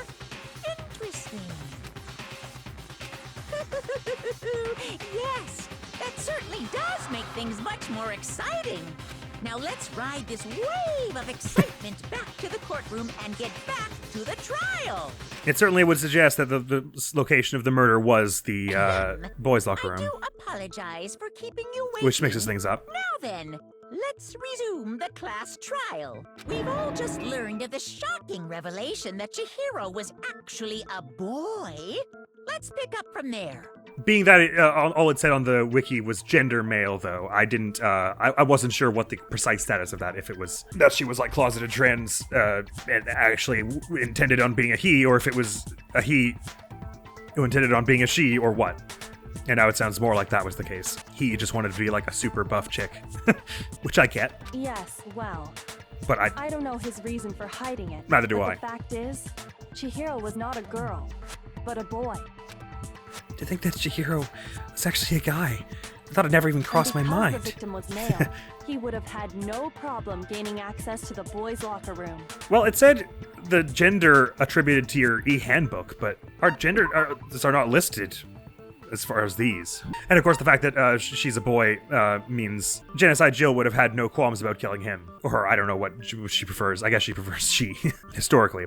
But again, we don't know their reasons, Chihiro's reasons for hiding it. I had wondered about also, I think I mentioned somewhere early on in the playthrough, I had wondered about why Chihiro was listed at the end, if it was really just coincidence. Assuming his handbook did, in fact, list his gender as male, Yeah, then yes, that would be true. I guess that's what we're assuming. Of course his handbook said he was a boy. He dressed like a girl, but he was a boy through and through. He it is So then.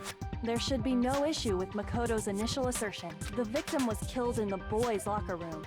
They and keep was saying my then later initial moved to the assertion. girls' locker room. That was like an assertion I came up to like a half hour into the trial. Could have easily used Sayaka or Junko's Earlier handbook to assumption. get into the girls' locker room. So Chihiro really was killed in the boys' locker room?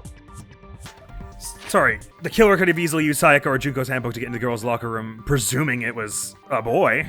But now that we know that Chihiro was a guy, that almost certainly puts Genocide Jill back in the mix. And we have one unidentified e-handbook we think could be a male's that Genocide Jill could use to get in I there. still don't understand the motive for moving the body, but yes, that does seem plausible. Well, I must admit, I did find it rather odd. I knew he felt a little off. There was a certain incongruity to his female body. Byakuya, you leave him the fuck alone. He's dead. recently, and some of us are still grieving, okay? This is the most titillating situation! You shut your stupid mouth too. I'm angry at all of you right now. No, fine, sorry. Carry on with your debate. Have finally become clear. Okay, well, connected or clear or whatever. We still think you're the killer, remember? Very interesting. This has become very interesting indeed. Just the way you like it. He's off in his own little world. What about you, Makoto? After everything we've learned, do you still think Byakuya's the killer? Well, without a doubt, Byakuya is the one that made Chihiro's death look like Genocide Jack did it. But I think he might not actually be the killer after all. What? But aren't you the one who accused him in the first place? He just seems to be too easygoing about all this. Like he's enjoying us solving the mystery. They did mention murders could have an accomplice, but they didn't. I don't think they said that the accomplice would get executed too, right? The way he's acting, it makes it seem like it doesn't have anything to do with him. And you think that might be because it doesn't have anything to do with him? Plus, the evidence he left behind was a little too... how can I put it? Overt. He consciously chose to use the extension cord, knowing it could connect him to the murder. Well, yes, I agree, but also Sayaka wrote a note that said, check the nameplate specifically, in a way that would obviously suggest he had switched them, and we didn't care when that happened, so... At least, whatever. That's how I see it. And Byakuya, when you found out the murder took place in the boys' locker room, it seemed to rattle you. And then again, when you found out Chihiro was actually a guy, if you really were the killer, that stuff wouldn't have had any effect on you. But then how do you suppose Byakuya got into the girls' locker room to frame it? You're suggesting Byakuya's a girl now? So that's your thinking, huh? Well, it bothers me that you don't have more concrete reasons, but it's fine. I guess I'll mark it as correct for the time being. Mark it as correct? He's right. I am not the culprit. I just happened to come across the corpse in the girls' locker room and decided to alter it. Are you fucking with us right now? No, I am not effing with you right now. I'm telling you the truth. Well, I find it very hard to believe. Go ahead. Find it very hard to believe. You're free to be executed along with the rest of us. If you're really telling the truth, then why? Why do you do that to his body? Hey, the important question is, how did he get into the locker room? Because when I first went in there, before Monokuma had announced that it was, like, right after Monokuma had announced that it was modified, he was already strung up that way. My reasons hardly matter right now. Uncovering the culprit is much more important, wouldn't you say? Now then, if it wasn't me, who was it? Well, I don't think I can say for sure without talking about it a little more. I'm with you. Seriously gonna keep going? We're all good, aren't we? I thought it was clear Byakuya did it. No. I'm with Makoto. If there's any doubt whatsoever, we need to explore if every possibility. Monokuma hasn't pulled the plug yet, we gotta take all the time we can. That's true. Very well then. I'm with you too. Damn straight. Count me in. Do you not have a mind Thanks, of your Yasuhiro. own? Of course I do. What am I, an ant or something? Anyway, let's discuss this all as a group one more time. We still have time to make our decision. That's very true. Our lives are all on the So line. excited to play Danganronpa today and have a good time. I fucking killed Chihiro. Going to give me one more episode. Okay, whatever. I'm still upset. Excellent. Then shall we resume our game of hide and seek? But if Byakuya didn't do it, then who's the real killer? Fumin or Chihiro? There's only one thing we can be sure we know about the killer. The killer is Genocide Jack, the killer is a girl, the killer is a guy.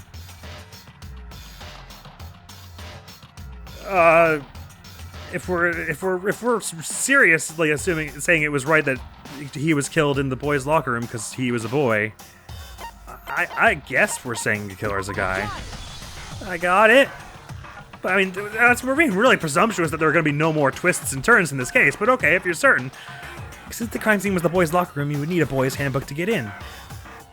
Since Leon's handbook is apparently broken, the killer would have had to use their own. What? Well, okay, if you're certain the murder happened in there. But if the murder happened just outside, and then they just made it look like it happened inside the rooms, they could have stolen Chihiro's handbook. Anyway. In other words, it had to have been a guy. but that's still not enough. I need to find some more clues. And Mondo seemed to know about his secret earlier, so I don't know. But it could be, I don't know. Isn't there a single clue that might lead us to who did it? Let me just hear what they're all saying first. Clues are one thing, but Sorry, which ones do I have? Look at the killer? Stay in account, Sure, if desk someone saw the killer, they would have said something by now. Perhaps someone saw the victim at some point. Well, that would be Celeste. That might be enough for now. Yeah. All we need right now is any kind of new info. It's over. It's all over. Calm down, You Yasuhiro. know who saw the victim? The killer. There's no one like that. Only the killer. Well, unless Celeste is the killer, which we're saying she isn't because a boy did it. Celeste saw her. Him. I believe someone else did see the victim before he was murdered. What do you think, Celeste? Now that you mention it, yes. I did see him. Really? Funny you didn't choose to speak up. But I suppose only Makoto knows about this. The rest of you had no idea, did you? That is why you're all making such ugly noises. Whatever. Just hurry up and tell us. It was last night, right before nighttime. I saw Chihiro in the dormitory warehouse. It's a weird low angle. I saw him stuffing a track jacket into a duffel bag, and then, I assume, he headed off to exercise. A track jacket and a duffel bag? But we didn't find anything like that at the murder scene. It seems likely that the culprit destroyed them to get rid of any evidence. It And does. that is when he said something that struck me as rather odd. Oh, I better get going. I'm kind of in a hurry. Chihiro told me he was in a hurry, but why would he be in a hurry? Only if someone were waiting for him, I should think. So My best guess is Mondo. Kusaki was on his way to meet with someone, and then they were going to work out together? But Hina and I had invited him to exercise with us plenty of times, and he always declined. Probably because he was afraid you'd find out the secret he was hiding, right? Meaning whoever he was going to meet up with already knew the secret. Conversely, he must have trusted whoever he was meeting with very much, enough so that he was willing to risk his secret being revealed. Ooh, what a marvelous friendship! The point is, whoever he met up with is the culprit, right? So we just gotta figure out who it was. Well, I'm not 100% convinced that's true, but Can't even guess. No. You already have what you need to make the connection. Huh? You know who the killer is. Seriously? Who is it? Who's the killer? Think back to the track jacket and duffel bag the killer disposed of. Focus on the details of these items, and it should become obvious who was waiting for him. you're saying Are you Hina? sure about that? You really think we can figure out who did it based on two pieces of evidence that we don't have? Because of a track bag? I'm not sure I understand You that. want to track down some fingerprints or something? Even if we had the equipment for that, we wouldn't know how to use it. Kyoko probably As would. was noted, the evidence is already gone. There's nothing to get fingerprints from. So you're saying it's whoever was on But we garbage? can make certain inferences if we just take the time to talk it out. Easy Anyway, for I you want to hear where this say, is going. But fine. Celeste, did you notice anything special about the bag or jacket? It had Mondo written on it, actually. I was wondering what was up with that. Just a normal duffel bag from the warehouse. All the bags in there are the same, so I can't imagine what would make that one special. Well, if I remember right, there was a decent variety of tracksuits to choose from. Do you think there might be some connection between the culprit and Chihiro's jacket? It was blue, that's all we know, right? Let's explore that and talk a bit more about the jacket he took. According to Celeste. Does Chihiro's track jacket really hold some clue about the killer? Somehow it's really hard to believe. I don't see anything yet. Disappearing stains Celeste's account. Alright.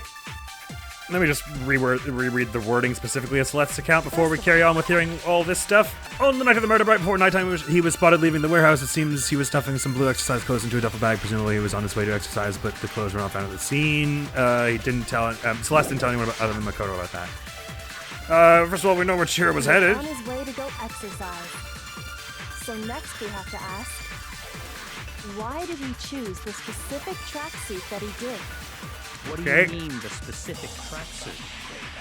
I got it! He picked that tracksuit because it matched the one the culprit was wearing. So, what you're saying is, the killer was wearing the same blue tracksuit as him? My tracksuit is black. I don't even have I don't know why you would tracksuit. bring that up. Because exercising sucks. I have a white tracksuit personally. You guys brought your tracksuits? Oh, okay. Did any of that really help us get any closer to figuring out who the culprit is? Not that I noticed.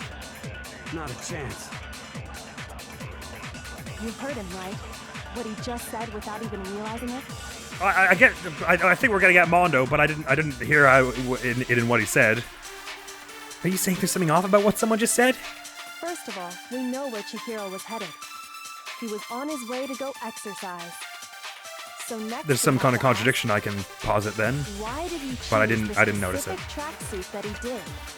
What do you mean, the specific tracksuit? By the way, am I allowed to absorb white words? Because it matched the one the culprit No. was Okay. wearing.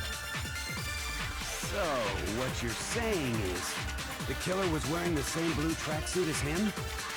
My tracksuit is black. I don't even have a tracksuit.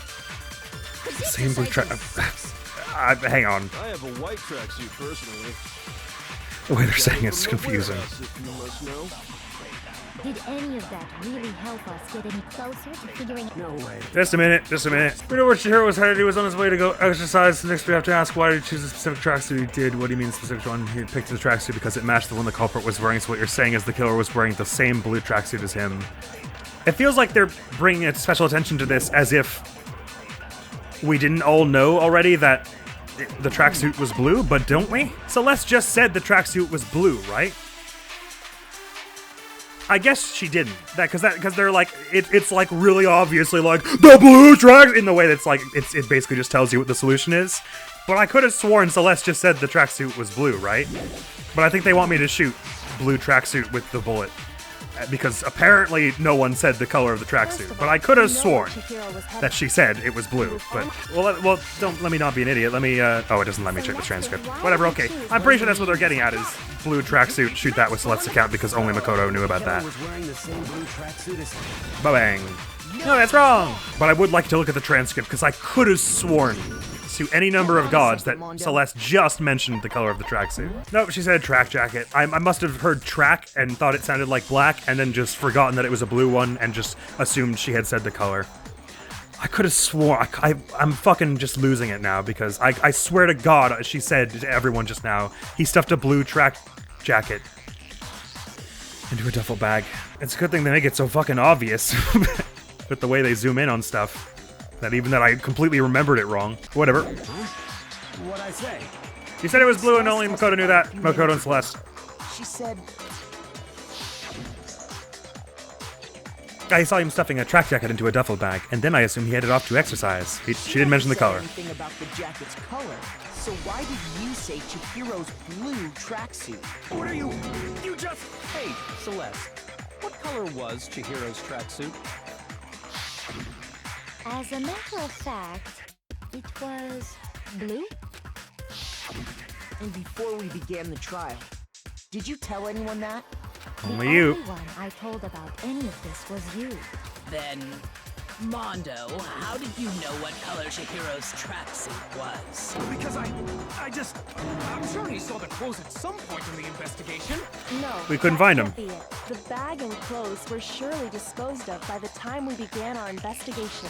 So if that's true, he cleaned up the murder scene. The tracksuit was is if he saw Cherry with it before he died. Cherry. That's the only possibility. Cherry. Are you talking about Chihiro? So, how about it? Did you see the tracksuit or didn't you? Just by chance. I just happened to see it last night. He walked past me, and he was carrying the tracksuit in his hands. No, that can't be it either. According to Celeste's testimony, It was right before nighttime. As she stuffed the jacket into her bag in a hurry, it was almost like she was trying to hide it. And just like that, she was gone. That too. when Celeste noticed it, Chihiro made a point of making sure the jacket was completely in the bag. If you just ran into him briefly, you couldn't possibly have seen what color the tracksuit was. It would appear you've dug your own grave. Perhaps. But you handed him the shovel, didn't you? That's why you said what you did. Focus on the tracksuit and it'll be obvious who he met with? What a bunch of nonsense. Ah, now I understand. It was all one big bluff, wasn't it? Your true intention was to draw a slip of the tongue from the culprit. Well, no, focusing on the tracksuit did. That's why you said you knew who did it. To put them on edge. That's right. She probably had her However, suspicions. Mondo was my target all along. Yeah. I had my suspicions about him. You wouldn't bring up the tracksuit if you didn't know that. But why? What made you so suspicious? That's a good question. Because I hate him. Why is it acting as though I'm from her perspective?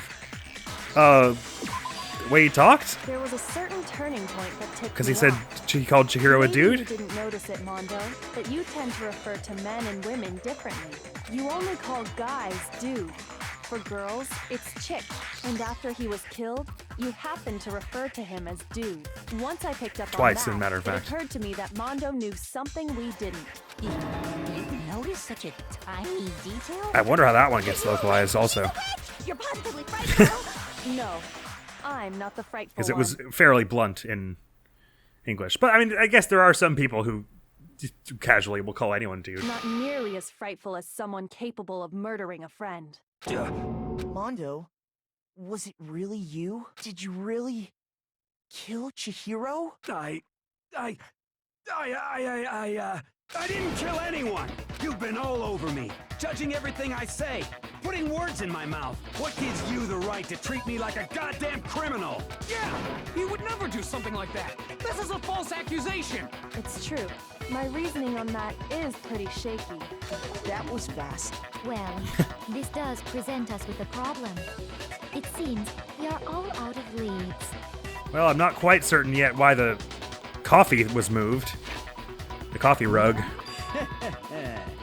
My time has nearly come. That's Please, what my little ghost anytime. friend is telling me.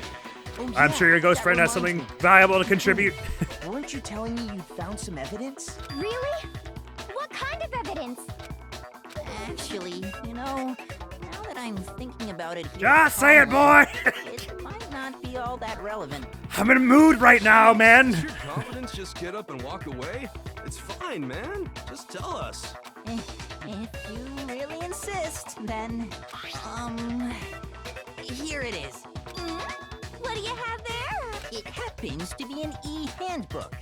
I found it laying on the ground, so I scooped it up. You found it on the ground, right? Then it must belong to... Chihiro? Why couldn't it have been Mondo's? Was missing from the scene of the Oh, crime, okay, yeah, right? that makes more sense. For a fact. For a fact indeed. I was totally sure I'd found it. Then it must hold some clue about the culprit, right? It'll be Leon's, surely. And the one in the mailbox is Chihiro's, and it won't open. It won't turn on because he tampered with it to try and make it a girl's one, so he could exercise in the girls' room. No, but no, I guess like it must have been working at the time because otherwise Chihiro wouldn't have been able to get in because you're not allowed to let someone else in to the boys' locker room. I don't know. Point being, this is Leon's. Meaning Leon's isn't the one that was broken, meaning the killer could have been a girl who used it to get into the boys' locker room. Is where they're going, I'm fairly confident. But it's busted. It won't even turn on. I imagine the culprit broke it to get rid of any evidence after the murder. That's odd.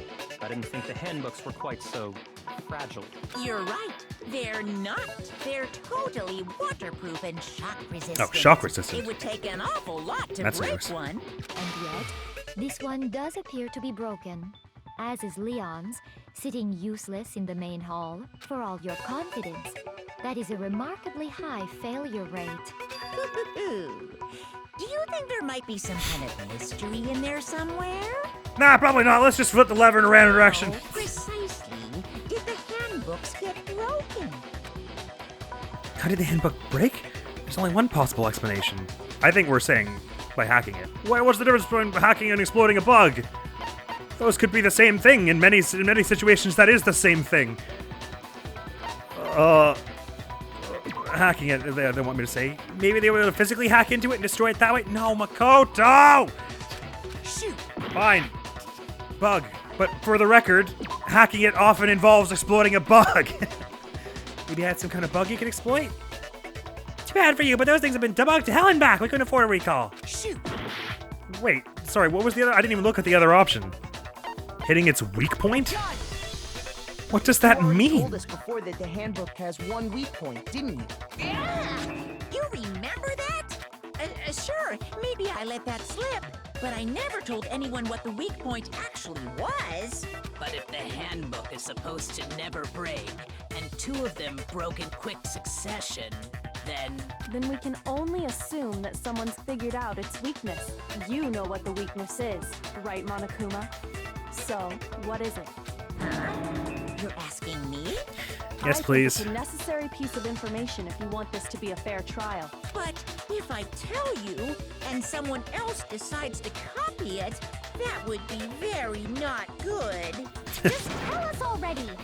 Why would we want to break our own handbooks? Oh well. Well, I have for a more weakness for obfuscation in pushing future demands. cases, but But you're sure you won't follow their example? you can't hold anyone to a promise anyway, so why even ask? Announcement. The weak point of my cutting-edge e-handbook is when it's exposed to high temperatures for too long, it will suffer a meltdown and totally break. I flippin' knew it. You knew it? Yeah, because I found the handbook laying on the floor of the sauna. The temperature in the sauna can reach over 200 degrees. Strange how you don't get burnt, huh? It's because as your sweat evaporates, it creates a cooling layer of air around your skin. That's If the neat. hot air of the sauna were Speed this somehow along, pushed please. directly onto your skin, you definitely get fried. That layer of air I will wish you get hadn't said that. blown away. That's why you may feel a burning when you move around. So when you're in a sauna, make sure to keep nice and still. Maybe if you're worried about dying, just don't go in there. I learned one new fact today. That is a mere Great. trifling speck of knowledge. Anyway, if you found the victim's handbook in the sauna, then the killer must have been purposely trying to raise its temperature in order to break it. So, okay, right, because Mondo went in with his clothes on, hence I was wondering why that detail was important. Mondo went in with his clothes on, so his already broke.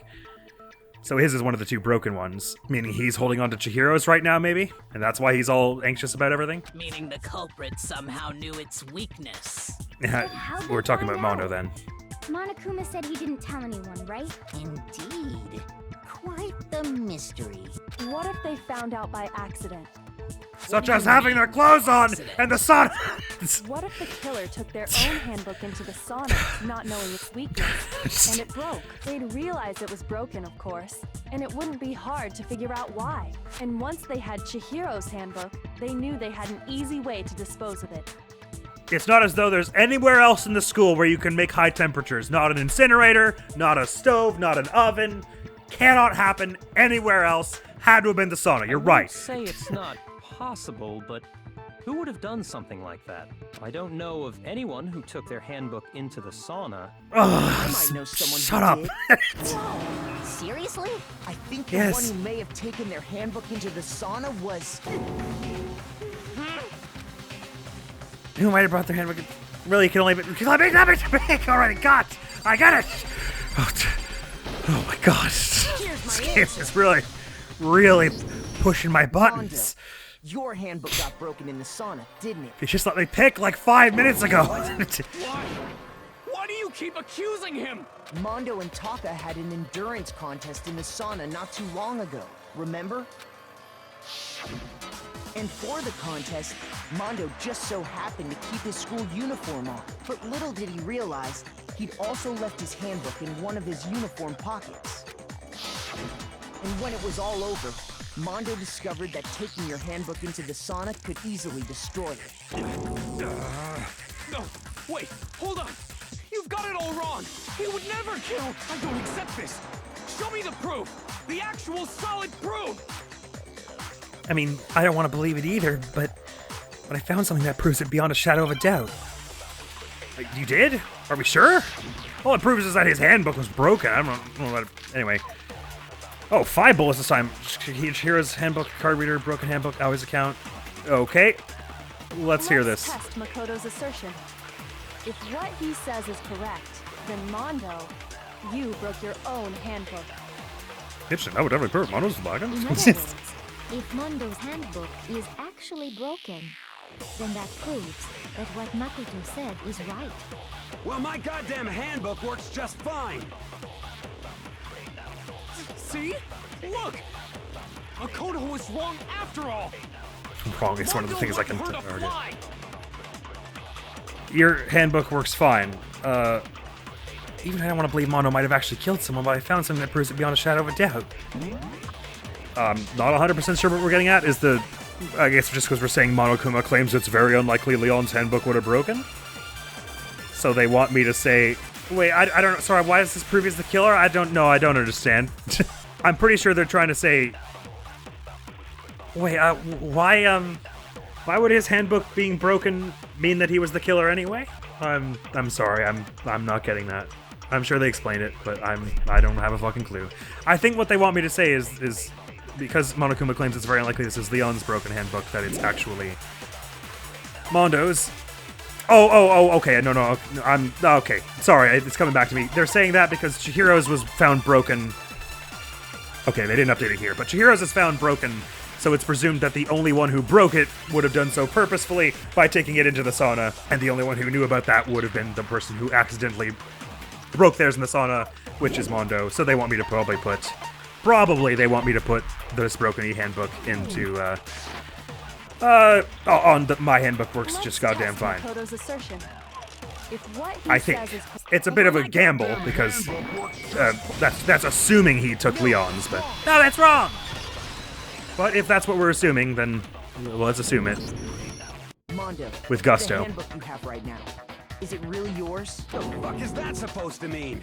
It means it's at Leon's! The handbook that was in the main Why would you just ask if it's at Leon's? Isn't that one actually yours? What the heck are you talking about? What I mean is, I think Mondo swapped his handbook out for one that actually works. I think he took Leon's handbook and replaced it with his own. After all, Monokuma said himself that Leon's handbook never should have broken. That's right. The He said it to me, punishment he suffered wasn't and no one else heard it, nearly enough to but I can use it as evidence. So then, the broken handbook in the main hall is actually Mondo's, which would mean that the handbook Mondo has right now is actually Leon's, yes? But doesn't that violate the school regulation that says loaning out your handbook is prohibited? He's dead. Leon, in case you forgot. Here's how I look at it.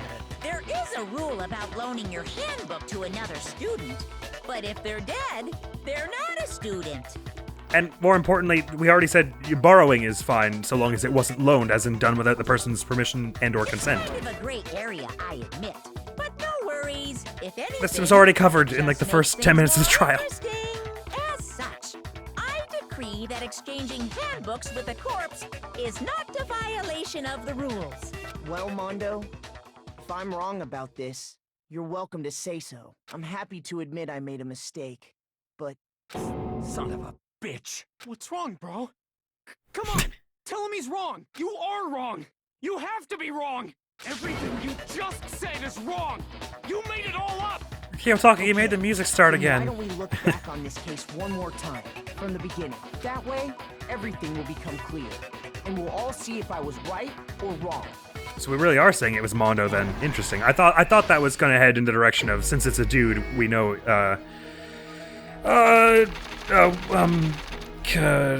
Genocide Jack could have done it. Okay, she sees the bag, surely, right? Yeah, hanging out of the thing. And then Chihiro's like, oops, never mind! I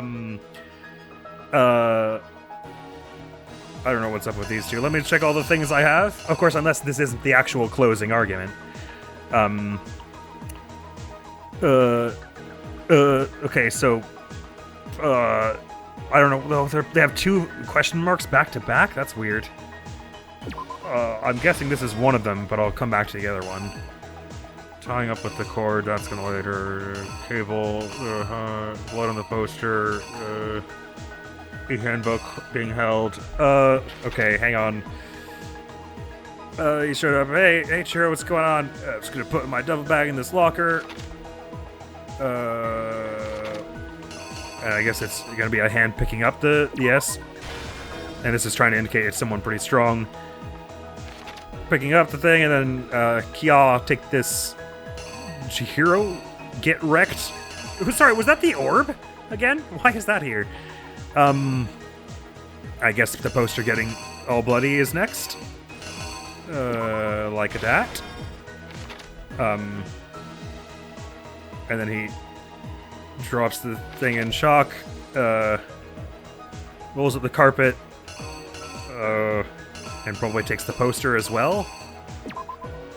Oh, hang on, that's not the one where it's actually being taken down like this. Oh no, maybe it's them noticing it and then taking the poster down is what we're meant to take from that. Picks up the thing, goes into the girls' room.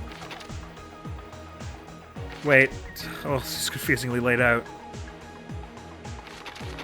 Oh, sorry, let's start back at the beginning. Good thing you're giving me 12 minutes for this. That seems right that she points out the handbag. All the Byakuya stuff happens later. Oh yeah, probably it's she taps her thing in and then goes in, right? To the lad's room? He does, you know what I mean.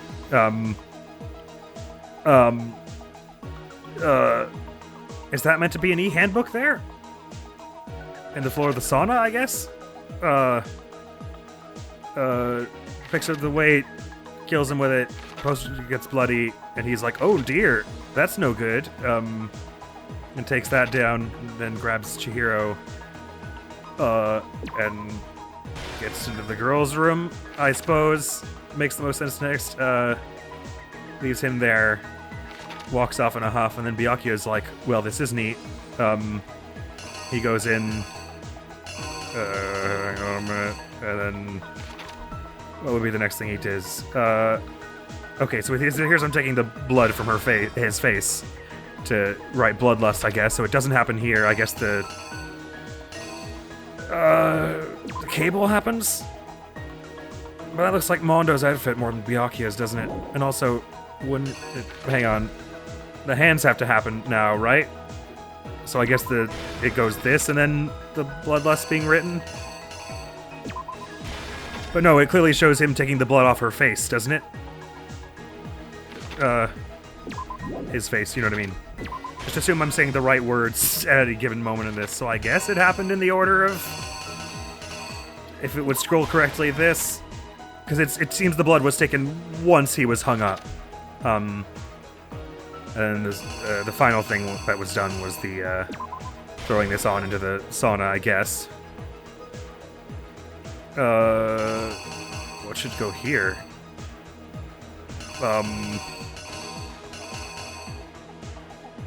I guess the bathhouse is what's being shown here. It's a really weird one to show. All right, I don't think I have this 100% right, but let's just look at it. Okay, so does it make some degree of sense so I'm not embarrassing myself too hard? Celeste is like, hey, what's with the track bag? And he's like, yoink, oops, better put that back in. Gets himself into the lad's room where we're saying Mondo is waiting, and then he's like, hey, Mondo, what's up? And then Mondo's like, all right, time to commit to homicide. And thwonks him in the back of the head, blood gets all over this poster. And noticing that, he's like, oop, don't love that. Except we're saying there's all kinds of blood on the boys' bathroom floor. I guess that we're just saying the carpet was used to cover it, or he spilled more coffee on it to cover it. Anyway, I think this makes enough sense, because we're showing the poster and then the floor below the poster. I think that's why it's framed like that. And upon noticing it, he was like, well, let's take that down, I guess. Is there any other one of these that could have made sense? I don't know. Get into the girls' room, I guess? Or is this the point at which we should see the extension cord? No, because he didn't do that, we're saying. Oh, I'm gonna get this so wrong! He's already got the extension cord in hand, so putting this here feels weird. Well, but then does it, though? Maybe they are trying to say to put this... Oh yeah, you know what? Because usually they don't include redundancies, do they? So if because this one is the same as when it scrolls in the right direction anytime now, I'm sure. I was going the wrong direction. This is like a verbatim copy of this frame here. They usually don't include redundancies, so I guess we want to put this here. And then say he took the blood from his face. And then say Mono into the bathtub. Let's just see how that goes. The killer is you. Let's take a look back to before the incident. Last night, Celeste saw Chihiro in the warehouse, correct? At the time, she was apparently stuffing something into a duffel bag. That something was a blue tracksuit. You can confirm this, right, Celeste?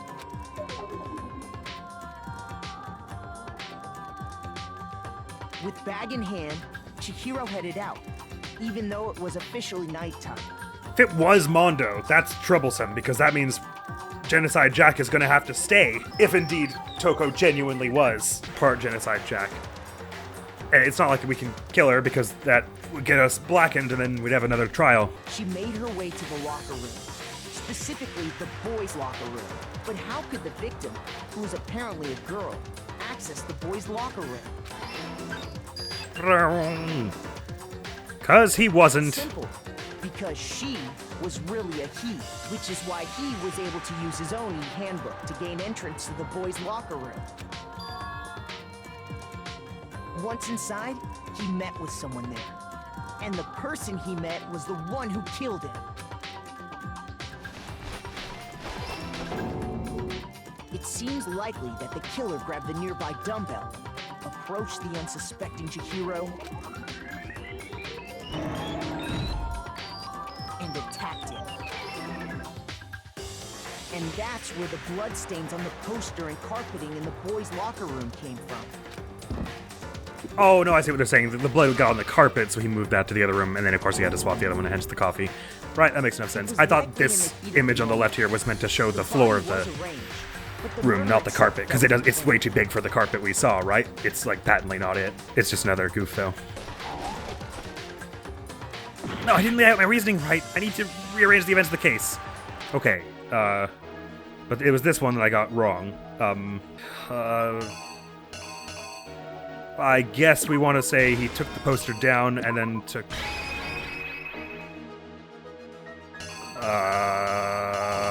no, actually, I'm not 100% sure. No, but this one here is a... We saw that somewhere else, right? And they, like I said, they usually don't do they don't do repeats. Wait, yeah, it's just a repeat of this one. So, I don't know what they're saying happened here, if I'm honest.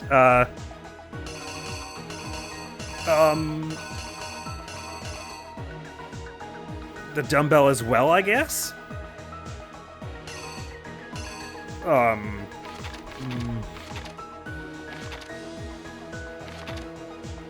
Unless we're saying Byakuya took the dumbbell in. Poster being taken down feels right. Dumbbell as well? I don't know. Don't say exactly, Makoto. Okay, the poster came down next. The killer hurried to try and hide the act. First, pulling up the bloodstained carpet, then removing the bloody poster. Okay, but we're saying he didn't then take the dumbbell away. First removing the bloody poster, and then... Oh, is this supposed to be him putting it back up in the other room? I guess? Nope, that's not it. I don't know, I haven't the goddamn foggiest clue what they're saying happened here. Unless they do want me to just use the reused handbook. Sure, the handbook thing, I'm pretty sure that's not it, because that's literally what's right here, but none of the other ones seem to make sense, and I don't seem... Oh, unless they want me to put the girls' room here and say he took the thing there and then put it back up there? Is that the way they want to say it? Like, I get what happened, but this is the... I think I get what happened. Here's exactly what happened. But this is weird. Which is why Okay, they wanted me to say he didn't just put it back up on the same wall, but went to the girls' room, which I thought was pretty clear, or without needing an image, but okay. This alone doesn't prove that the killer was necessarily a girl. After all, Sayaka and Junko's handbooks. So I'm guessing this poster thing is not right. Hall. Using one of those, a boy could get into the girls' locker room without much problem. Oh, it was, okay. I don't know. And that's exactly how the killer did it. I obviously knew what happened, but just this is a weird way of asking me to do it.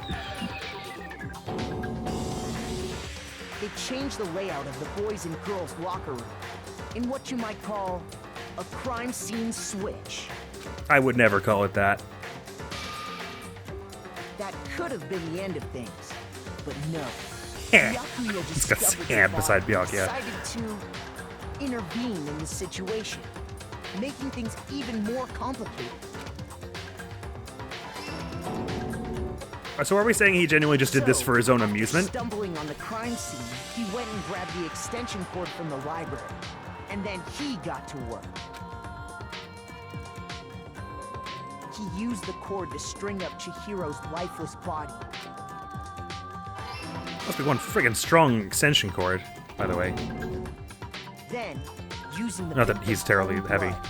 he left a grisly message there at the scene of the crime. He wanted to create the illusion that Genocide Jack was responsible for the slaughter. And around the same time that Byakuya was putting together this facade, the killer, having already disposed of Chihiro's bag and other belongings, arrived at the sauna. There, they planned to destroy the last piece of evidence, Chihiro's handbook.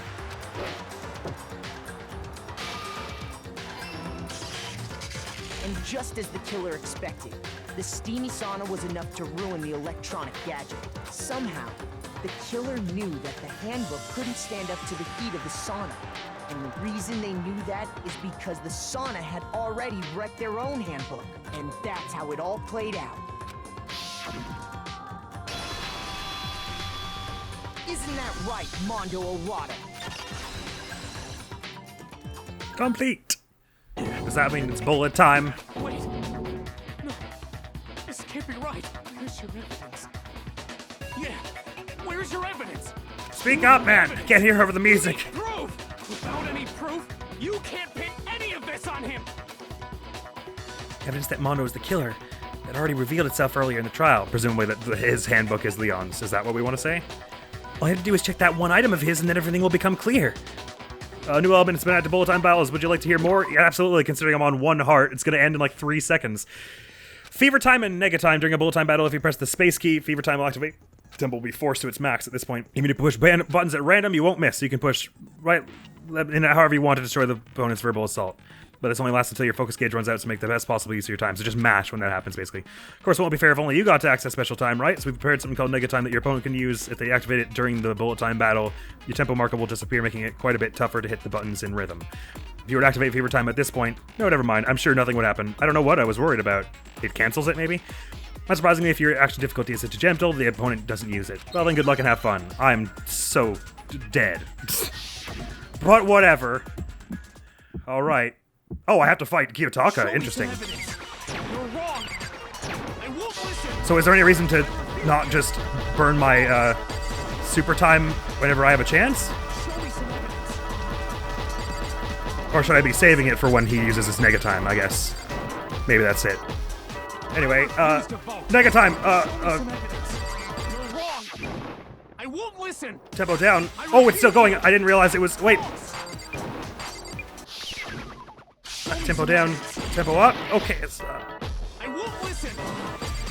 You're corrupt. I feel like I'm using my super time and it's not, oh no, I am using my super time. Okay. So I just wanna, whenever it's him doing negative time, I wanna just spam my super time, basically, is what they're telling me. So bang, bang. And then carry on. Final strike. Okay. I win. Fine. But any proof you can't pin it on it, it's Leon's handbook. What a fun and well-balanced game mode that is. Anyway. So far as right, Mondo must have replaced his broken handbook with Leon's. In which case, we can just check each of our handbooks right now. Once we do that, anyway. We don't gotta do that. Huh? Yeah. Yeah, I did it. I killed him. Okay, well, I'm sorry to hear that. I mean, really sorry to hear that. Okay. They're gonna mark me down for the comic book, aren't they? Oh, not as much as I would have imagined.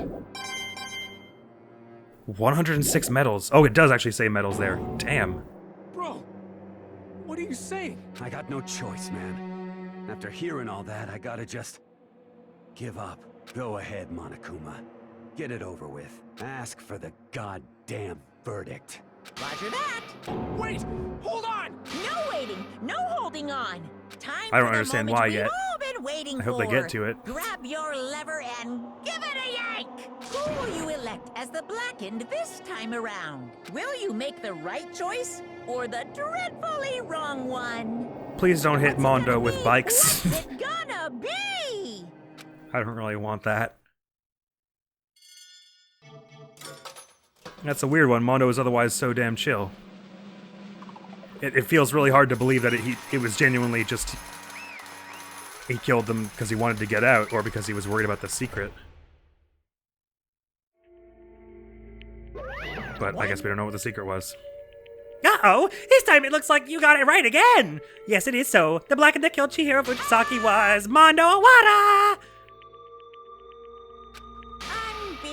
In case you're wondering, the vote was not unanimous. Kiyotaka chose the wrong answer! I thought you said it... Oh, no, you said popular vote, so it's not... Okay, right. You're getting very close to the danger zone, Mr. Ishimaru. You need to be more careful. I refuse to believe it. There's no way you would kill someone. Sorry. Then why are you apologizing? Why? Why? Why did you do it? Now then. Now, it's like Mondo's taking a vow of silence, so allow me to explain on his behalf. The story of the murder this time is the sad story of two men. Oh, but for anyone who doesn't really want to hear it, you can hit the control key to fast forward the text. I will do no such thing. Anyway, there was once a young boy, and his name was Chihiro Fujisaki. He had an extreme inferiority complex regarding his own lack of strength. You're so weak even though you're a boy. He'd hear things like that as long as he could remember, and he couldn't overcome his weakness. On the contrary, he tried to hide and he buried himself further and further into that weakness to take on the fragile form of a petite young girl. He had chosen that as his way out. No, nobody will be able to say anything about even though you're a boy. But no matter how tightly he wrapped himself up in that shell, the inferiority complex had already taken root deep inside of him and was not so easily weeded out. As it turned out, the shell was completely empty. The complex didn't disappear. Instead, it only grew stronger and stronger. I'm weak. Weak.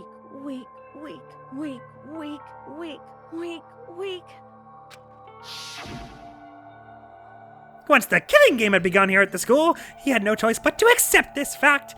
After all, this world is survival of the fittest. If you're not strong, you don't survive.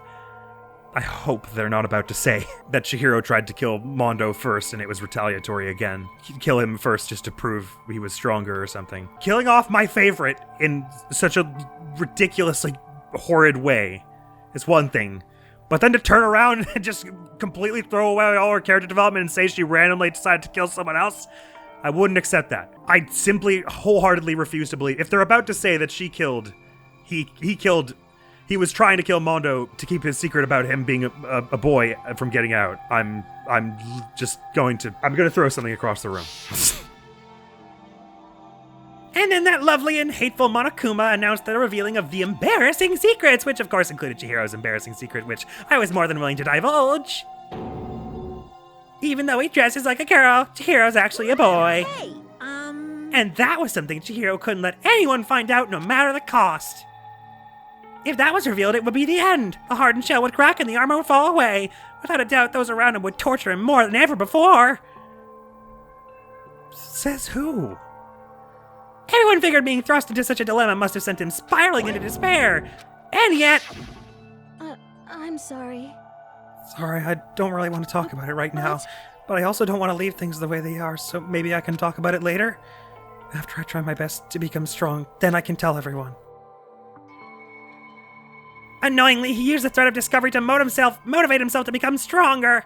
That's right. Now's I my want chance. to change. I'm going to get stronger and accept who I am. Strong enough so that when someone says, even though you're a boy, I'll be okay. I'll get better. With that thought at the front of his mind, he resolved to take immediate action, and so... That day, he made the commitment to begin exercising. He was prepared to retrain his mind and body, but sadly, that would be the first and only chance he would get at it. Hey, When he decided to start exercising, he thought it would be good to ask for someone's help, but he wanted to tell that person in secret first and then ask them to help him from there. And the person he went to... That's right. It was me. Yep, it sure was. Okay, good. For a second there, I thought they were about to say he killed someone to keep... He was going to kill Mono to keep the secret. And I was like, that is so out of character, I would burn the game. And it's on my hard drive, so that would mean burning my entire computer. That biker gang fellow had been painfully clear about how important his manly promises were, so Chihiro probably figured that even if he confided in Mondo, his honor would make him keep the secret. Plus, Mr. Macho Mondo was the very symbol of a strong man that Chihiro would always aspire to. Maybe talking to Mondo about it. Oh, sorry. Maybe talking to Mono about it will help give me some courage. So he went and asked Mondo to help him become strong. That was his aspiration, and he thought that only with Mondo's support would he ever be able to come close to that. So then that must be why Mondo did what he did, to keep the promise he'd made to Chihiro. Did what he did? You mean that's why Mondo carried Chihiro from the boys' locker room into the girls' room?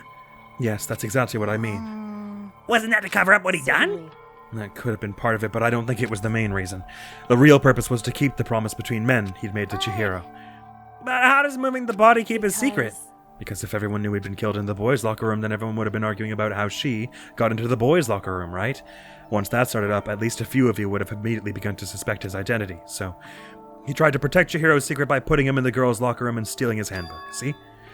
Then Mondo did all that to keep the promise he'd made to Chihiro, who he'd also killed? Why would he do that? The more I hear you talk, the more I don't understand. I mean, you guys trusted each other, right? So why? Why did you... Because no matter what, I didn't want anyone to know. So that's what triggered it after all. It was just a really unfortunate coincidence that the secret was what made Chihiro do something risky by confiding in one particular person, but also happened to be the one person who had a secret they would... Well, one of the people who had a secret they would kill to keep. The possibility of having your embarrassing memories and secrets exposed. What is this? That's impossible! Nothing could have been that bad!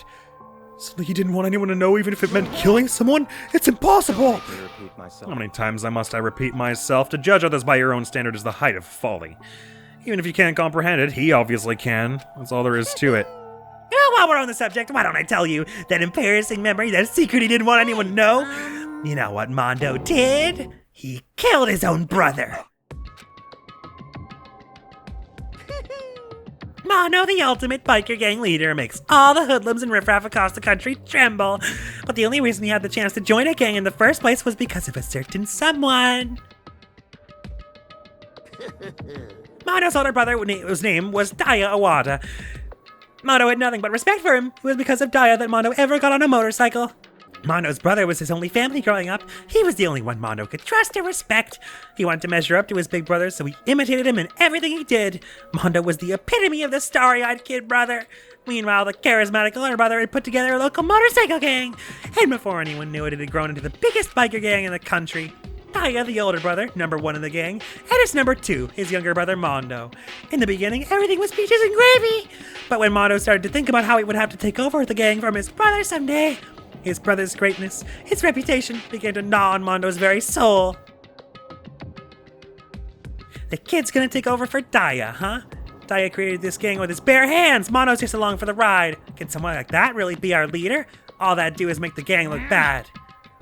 Almost every day, Mondo heard the gossip and whispers of the other members of the gang, which is why... I gotta get stronger. Stronger than Daya. I somehow thought this was leading up to him having a similar gotta get stronger as Chihiro. Once. Just one time. No matter what, I gotta win. I don't care what it takes, I gotta come out on top. And on the night of his amazing brother's retirement ceremony, Mondo challenged him to a street race. But during the race, tragedy struck. The kid brother pushed ahead with reckless abandon, eager for victory, and dashed into oncoming traffic. But suddenly...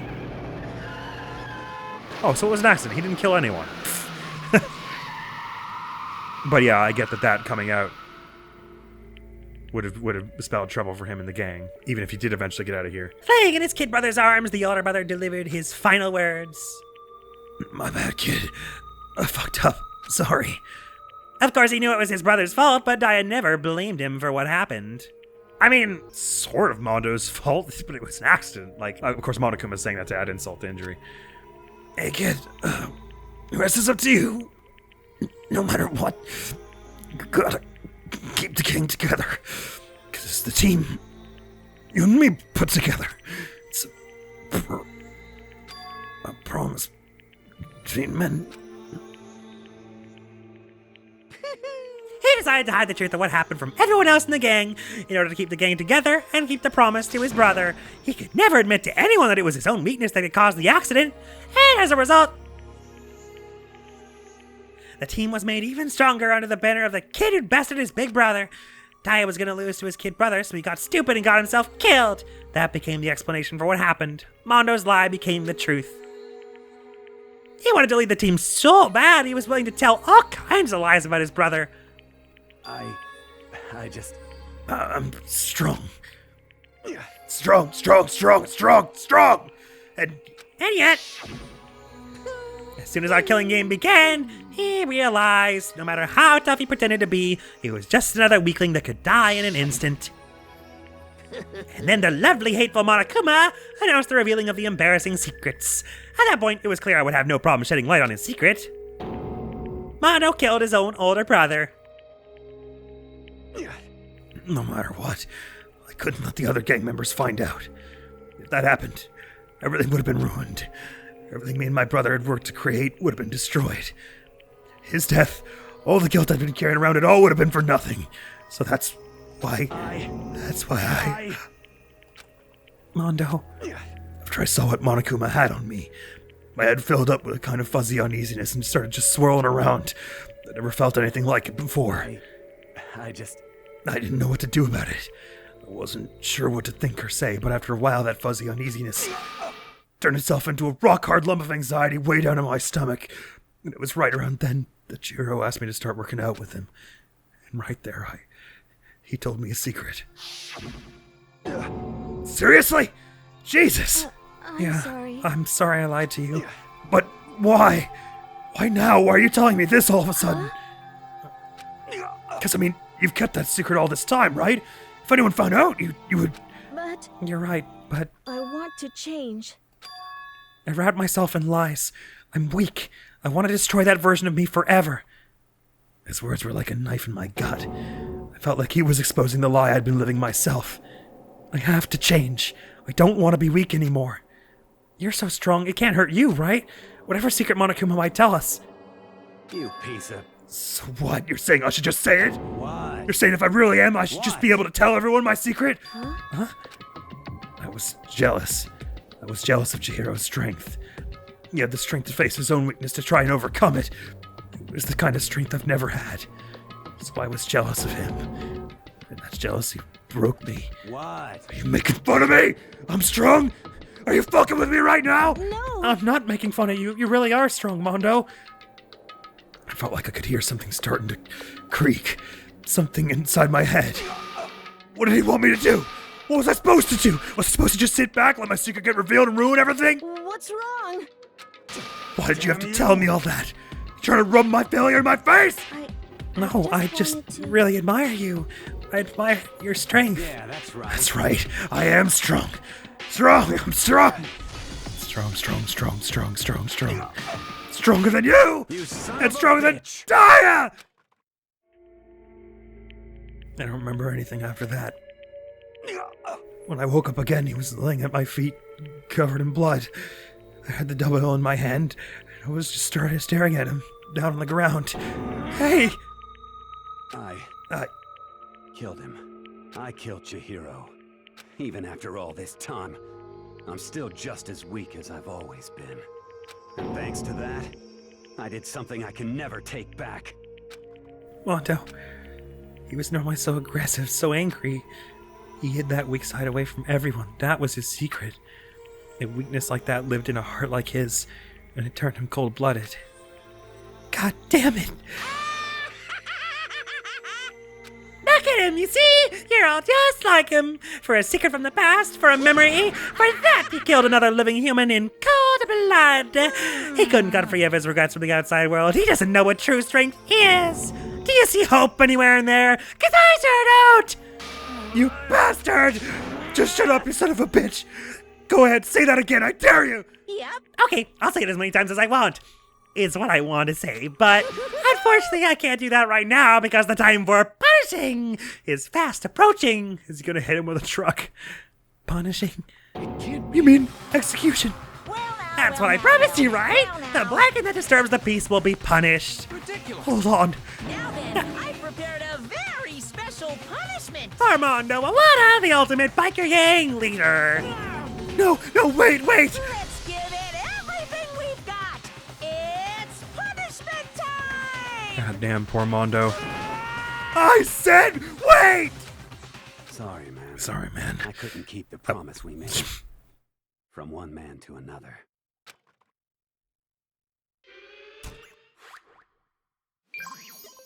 What was the promise Mondo and Kiyotaka made, you wonder? Probably something about sticking together even after they got out of there. That fucking sucks. I didn't see any of that stuff with Mondo coming. I got that he was being weird about Chihiro, but I didn't actually think he'd killed him. Oh. Monokuma wore his hair. Holy mother of God, what is this? Oh, are they gonna, it's gonna set him on fire because of the sauna thing? Those two tiger heads?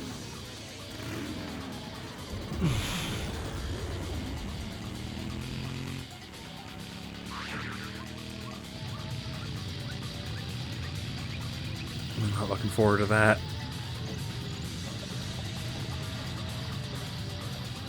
Would you hula hoop somewhere else, please?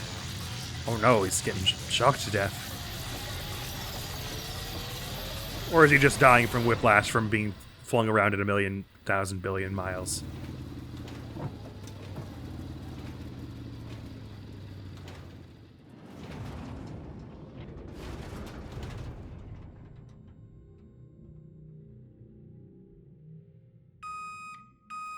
Did they put him in a wood chip grinder? Oh my God. No one ate the Mondo butter. Dude, he didn't just fucking kill him, he pasted him. Laugh at death and your soul will be forever at peace. Can it be my brother? Another murder and another execution.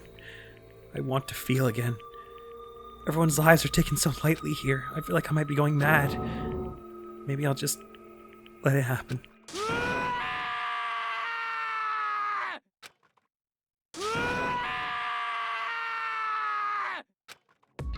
His talk and sad screams invaded our skulls. We were each forced to realize once again, but he, of course, he had to. What a disappointment. This is the end of the game? Byakuya, you're completely insane, you know that? You know that? You're completely insane, you know that? A game? One of our friends is dead, do you realize that? Actually, 5 now. Of course I do, because this game is life or death. Hey. I don't have anything to say to you. I don't have a response except However, that I just don't understand why. Why did you go out of your way to disguise Mondo's crime? What? Why? Wasn't it obvious? Because it made things more interesting. I was starting to wonder if that genuinely was the reason. His voice was calm, emotionless, like the voice of death. It chilled me to the bone. Last night when the murder took place, I was in the library as usual. Honestly. So you ignored the nighttime rule too. Is that surprising? That rule never mattered to me. I don't recall agreeing to it. There is nothing to Well, I don't particularly care. Please continue. The night grew late and I decided to return to my room, which is when I stumbled upon him. I spotted Mono coming out of the girls' locker room. After he'd gone, I looked inside and saw the corpse. How'd you get in? With Toko's card? Or are they saying that the how did Mondo get into the girls' room? Now that I think about it. Oh. Did Chihiro's card or Mondo went and grabbed one of the... I don't know what we're saying. I guess it doesn't really matter. I thought it was pretty clear that Monokuma said the rooms are only unlocked. The rooms are only unlocked for the investigation after Makoto got there, basically. But I guess he's saying they were unlocked the whole night, or he's saying that both Byakuya and Mondo stole one of the handbooks from the mailbox to get into the girls' room. You mean you actually witnessed the murder? I was such a fool. He didn't have the slightest idea that I'd seen him. So you're saying you knew who the culprit was from the very beginning? That's right. Indeed, but if that had been the end of it, how boring would that have been? I mean, what a waste of time to have the answer revealed right at the beginning. Which is why I decided to lend a little helping hand. I thought it would liven things up. You did all that to liven things up? I see. So after hearing about Genocide Jack from Toko, you decided to use that to create the fake murder scene. But damn, man, if we hadn't figured out who'd really done it, you would have been dead too, right? Well, obviously I would have revealed the truth before it reached that point. Of course, Byakuya turned and looked me in the eye. I could feel his sharp eyes piercing into me. Thanks to a certain remarkable someone, it never did, and I was able to perform an interesting experiment. Interesting. Once I do decide to become blackened, I now know who I have to watch out for. What? Correct. So that was your reason. Are you satisfied? Well, but didn't you already know that Kyoko was trouble then as well? Indeed. Yes, we're done listening to your story. Moving on. Hey. There's something I'd like to ask Monokuma. If the final case in this is Byakuya killing Kyoko. I didn't think I could be any angrier. There's something I'd like to ask Monokuma. What's this? Oh, I'm up next. You like to perform these elaborate executions each time, correct? My question is, why? Do you like them? But you know, this punishment, this despair, it's not just for you. All this punishment, all this despair is my gift to mankind itself. What? You're over-exaggerating. I am not over-exaggerating. These punishments are meant to transform all hope to despair. What do you mean? Mean? Mean? Mean? Mean. Good grief! I don't understand why you have to pick apart every little stupid thing. Whatever, doesn't matter. Again, suggesting that this is being seen by many people. In the end, I'm going to stand alone as the victor, and then everything will be revealed to me. Ah, noble son of a noble family. Truly understand me. I think this is the start of a terrifying friendship. That's enough. Shut up. I would never stoop to the level of a childish criminal like you. Let me just say this. After I've achieved complete victory, you're up next. I'm going to find you and kill you. Understand? In the name of family. For which victory is a foregone conclusion. Ooh, so cool! It's like you're the main character of a video game or something. No trash mob for you. I swear, whatever it takes, I will kill you. Temper. Sounds like someone needs a nap.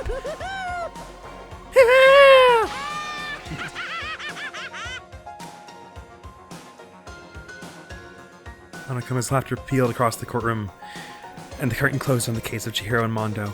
But I knew that wasn't the end. The killing game would still continue because the mastermind wouldn't let it end. For those of us who were still alive, our worst fear and despair kept on multiplying. It was the kind of despair that felt like a blind puppy in hell had more of a future than us. All of our courage, our effort, our friendship, felt like it amounted to nothing at all. It was the worst kind of despair. It's not true. We still have Kyoko and Yasuhiro. Well, anyway, like I was saying... And Chihiro wouldn't forgive us for giving up. He probably would. He's very sweet like that, but to honor his memory anyway, we shouldn't. Interesting, so is there going to be a new motive added every time? And does this mean that since the killer didn't get away with it, all of our secrets get revealed anyway? I don't know. This is a pretty good spot. Yeah, a really good spot. Anyway, isn't it amazing? The mastermind is a bold blue person. We've solved it. Before things even had a chance to get boring. Once things really get moving, it'll be like a roller coaster. There won't be any stopping it. Does he mean Sayaka, or is this like a hint that actually it was someone else who did something? Sorry. Good spot, really good spot. Amazing how that girl went and killed someone before things had a chance to get boring. Yeah, I don't know what that's about. It's foreshadowing something later, I guess. Fear and despair charge forward at a speed nothing can hope to match. Unless they're trying to suggest that one of us killed the 16th person who was supposed to be here the whole time. But I must admit, I'm disappointed. I went to all the pain and effort of making you part of the group, and you couldn't play your part. You do remember you were supposed to make the first move, right? Well, no biggie. Nothing we can do about it now. So just do your best to make things more exciting from now on, okay? So that makes it sound like one of the students is in on it as we had foretold. After all, that's what everyone wants to see. Let's just say it's Celeste, so I can give them a voice. That is one thing I'd like to ask you. As long as you don't want to know my measurements, fire away. Who is it? The 16th high school student, I mean. took me by surprise there. I know I said you could ask anything, but super denied, ultra denied, demonic denied. Because you see, that's my ace in the hole.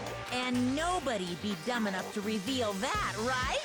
No matter how close they were to their friends.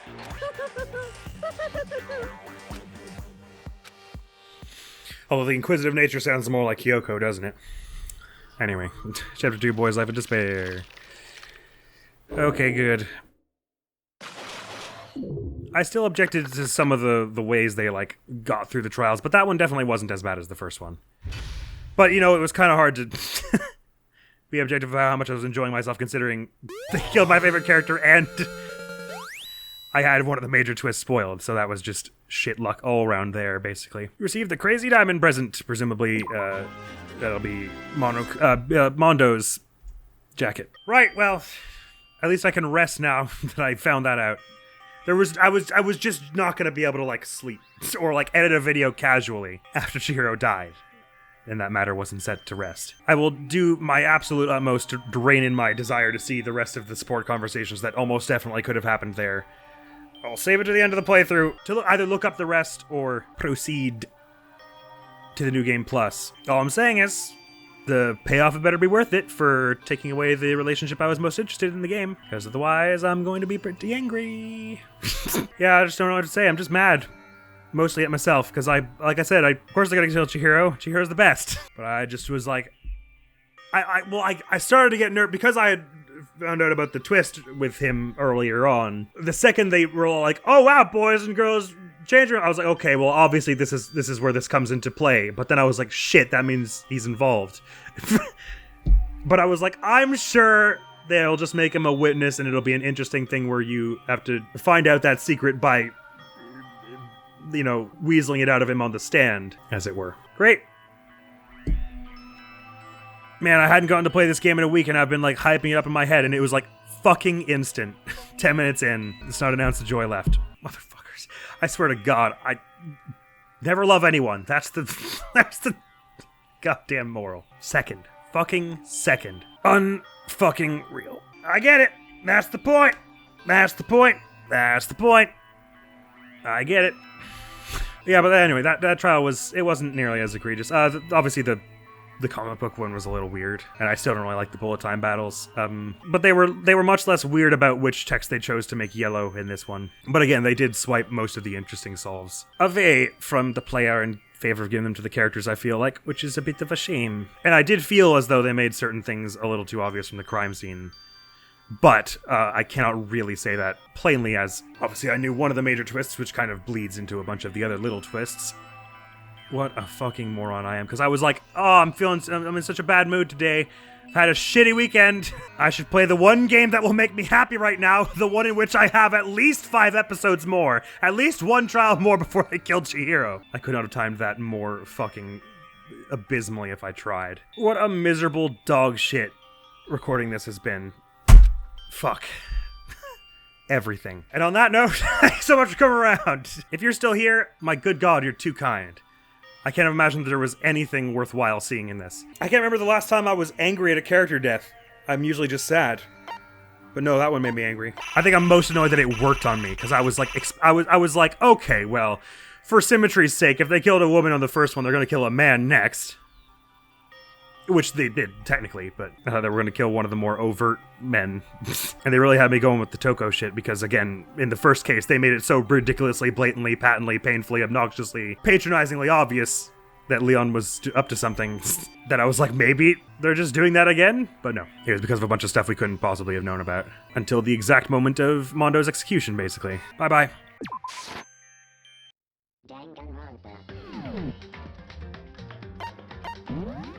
That's fucked up. And then they showed Chihiro on the title screen.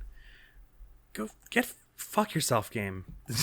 I don't even care if it's doing it well right now. It's just annoying me. Matthew's just gonna like jump off. Maybe I should just keep doing this vicinity break thing. Oh, maybe I'll just do a bit of following here. Then hang on whenever it's from. Oh, it's attacking, I guess. Okay, a little bit.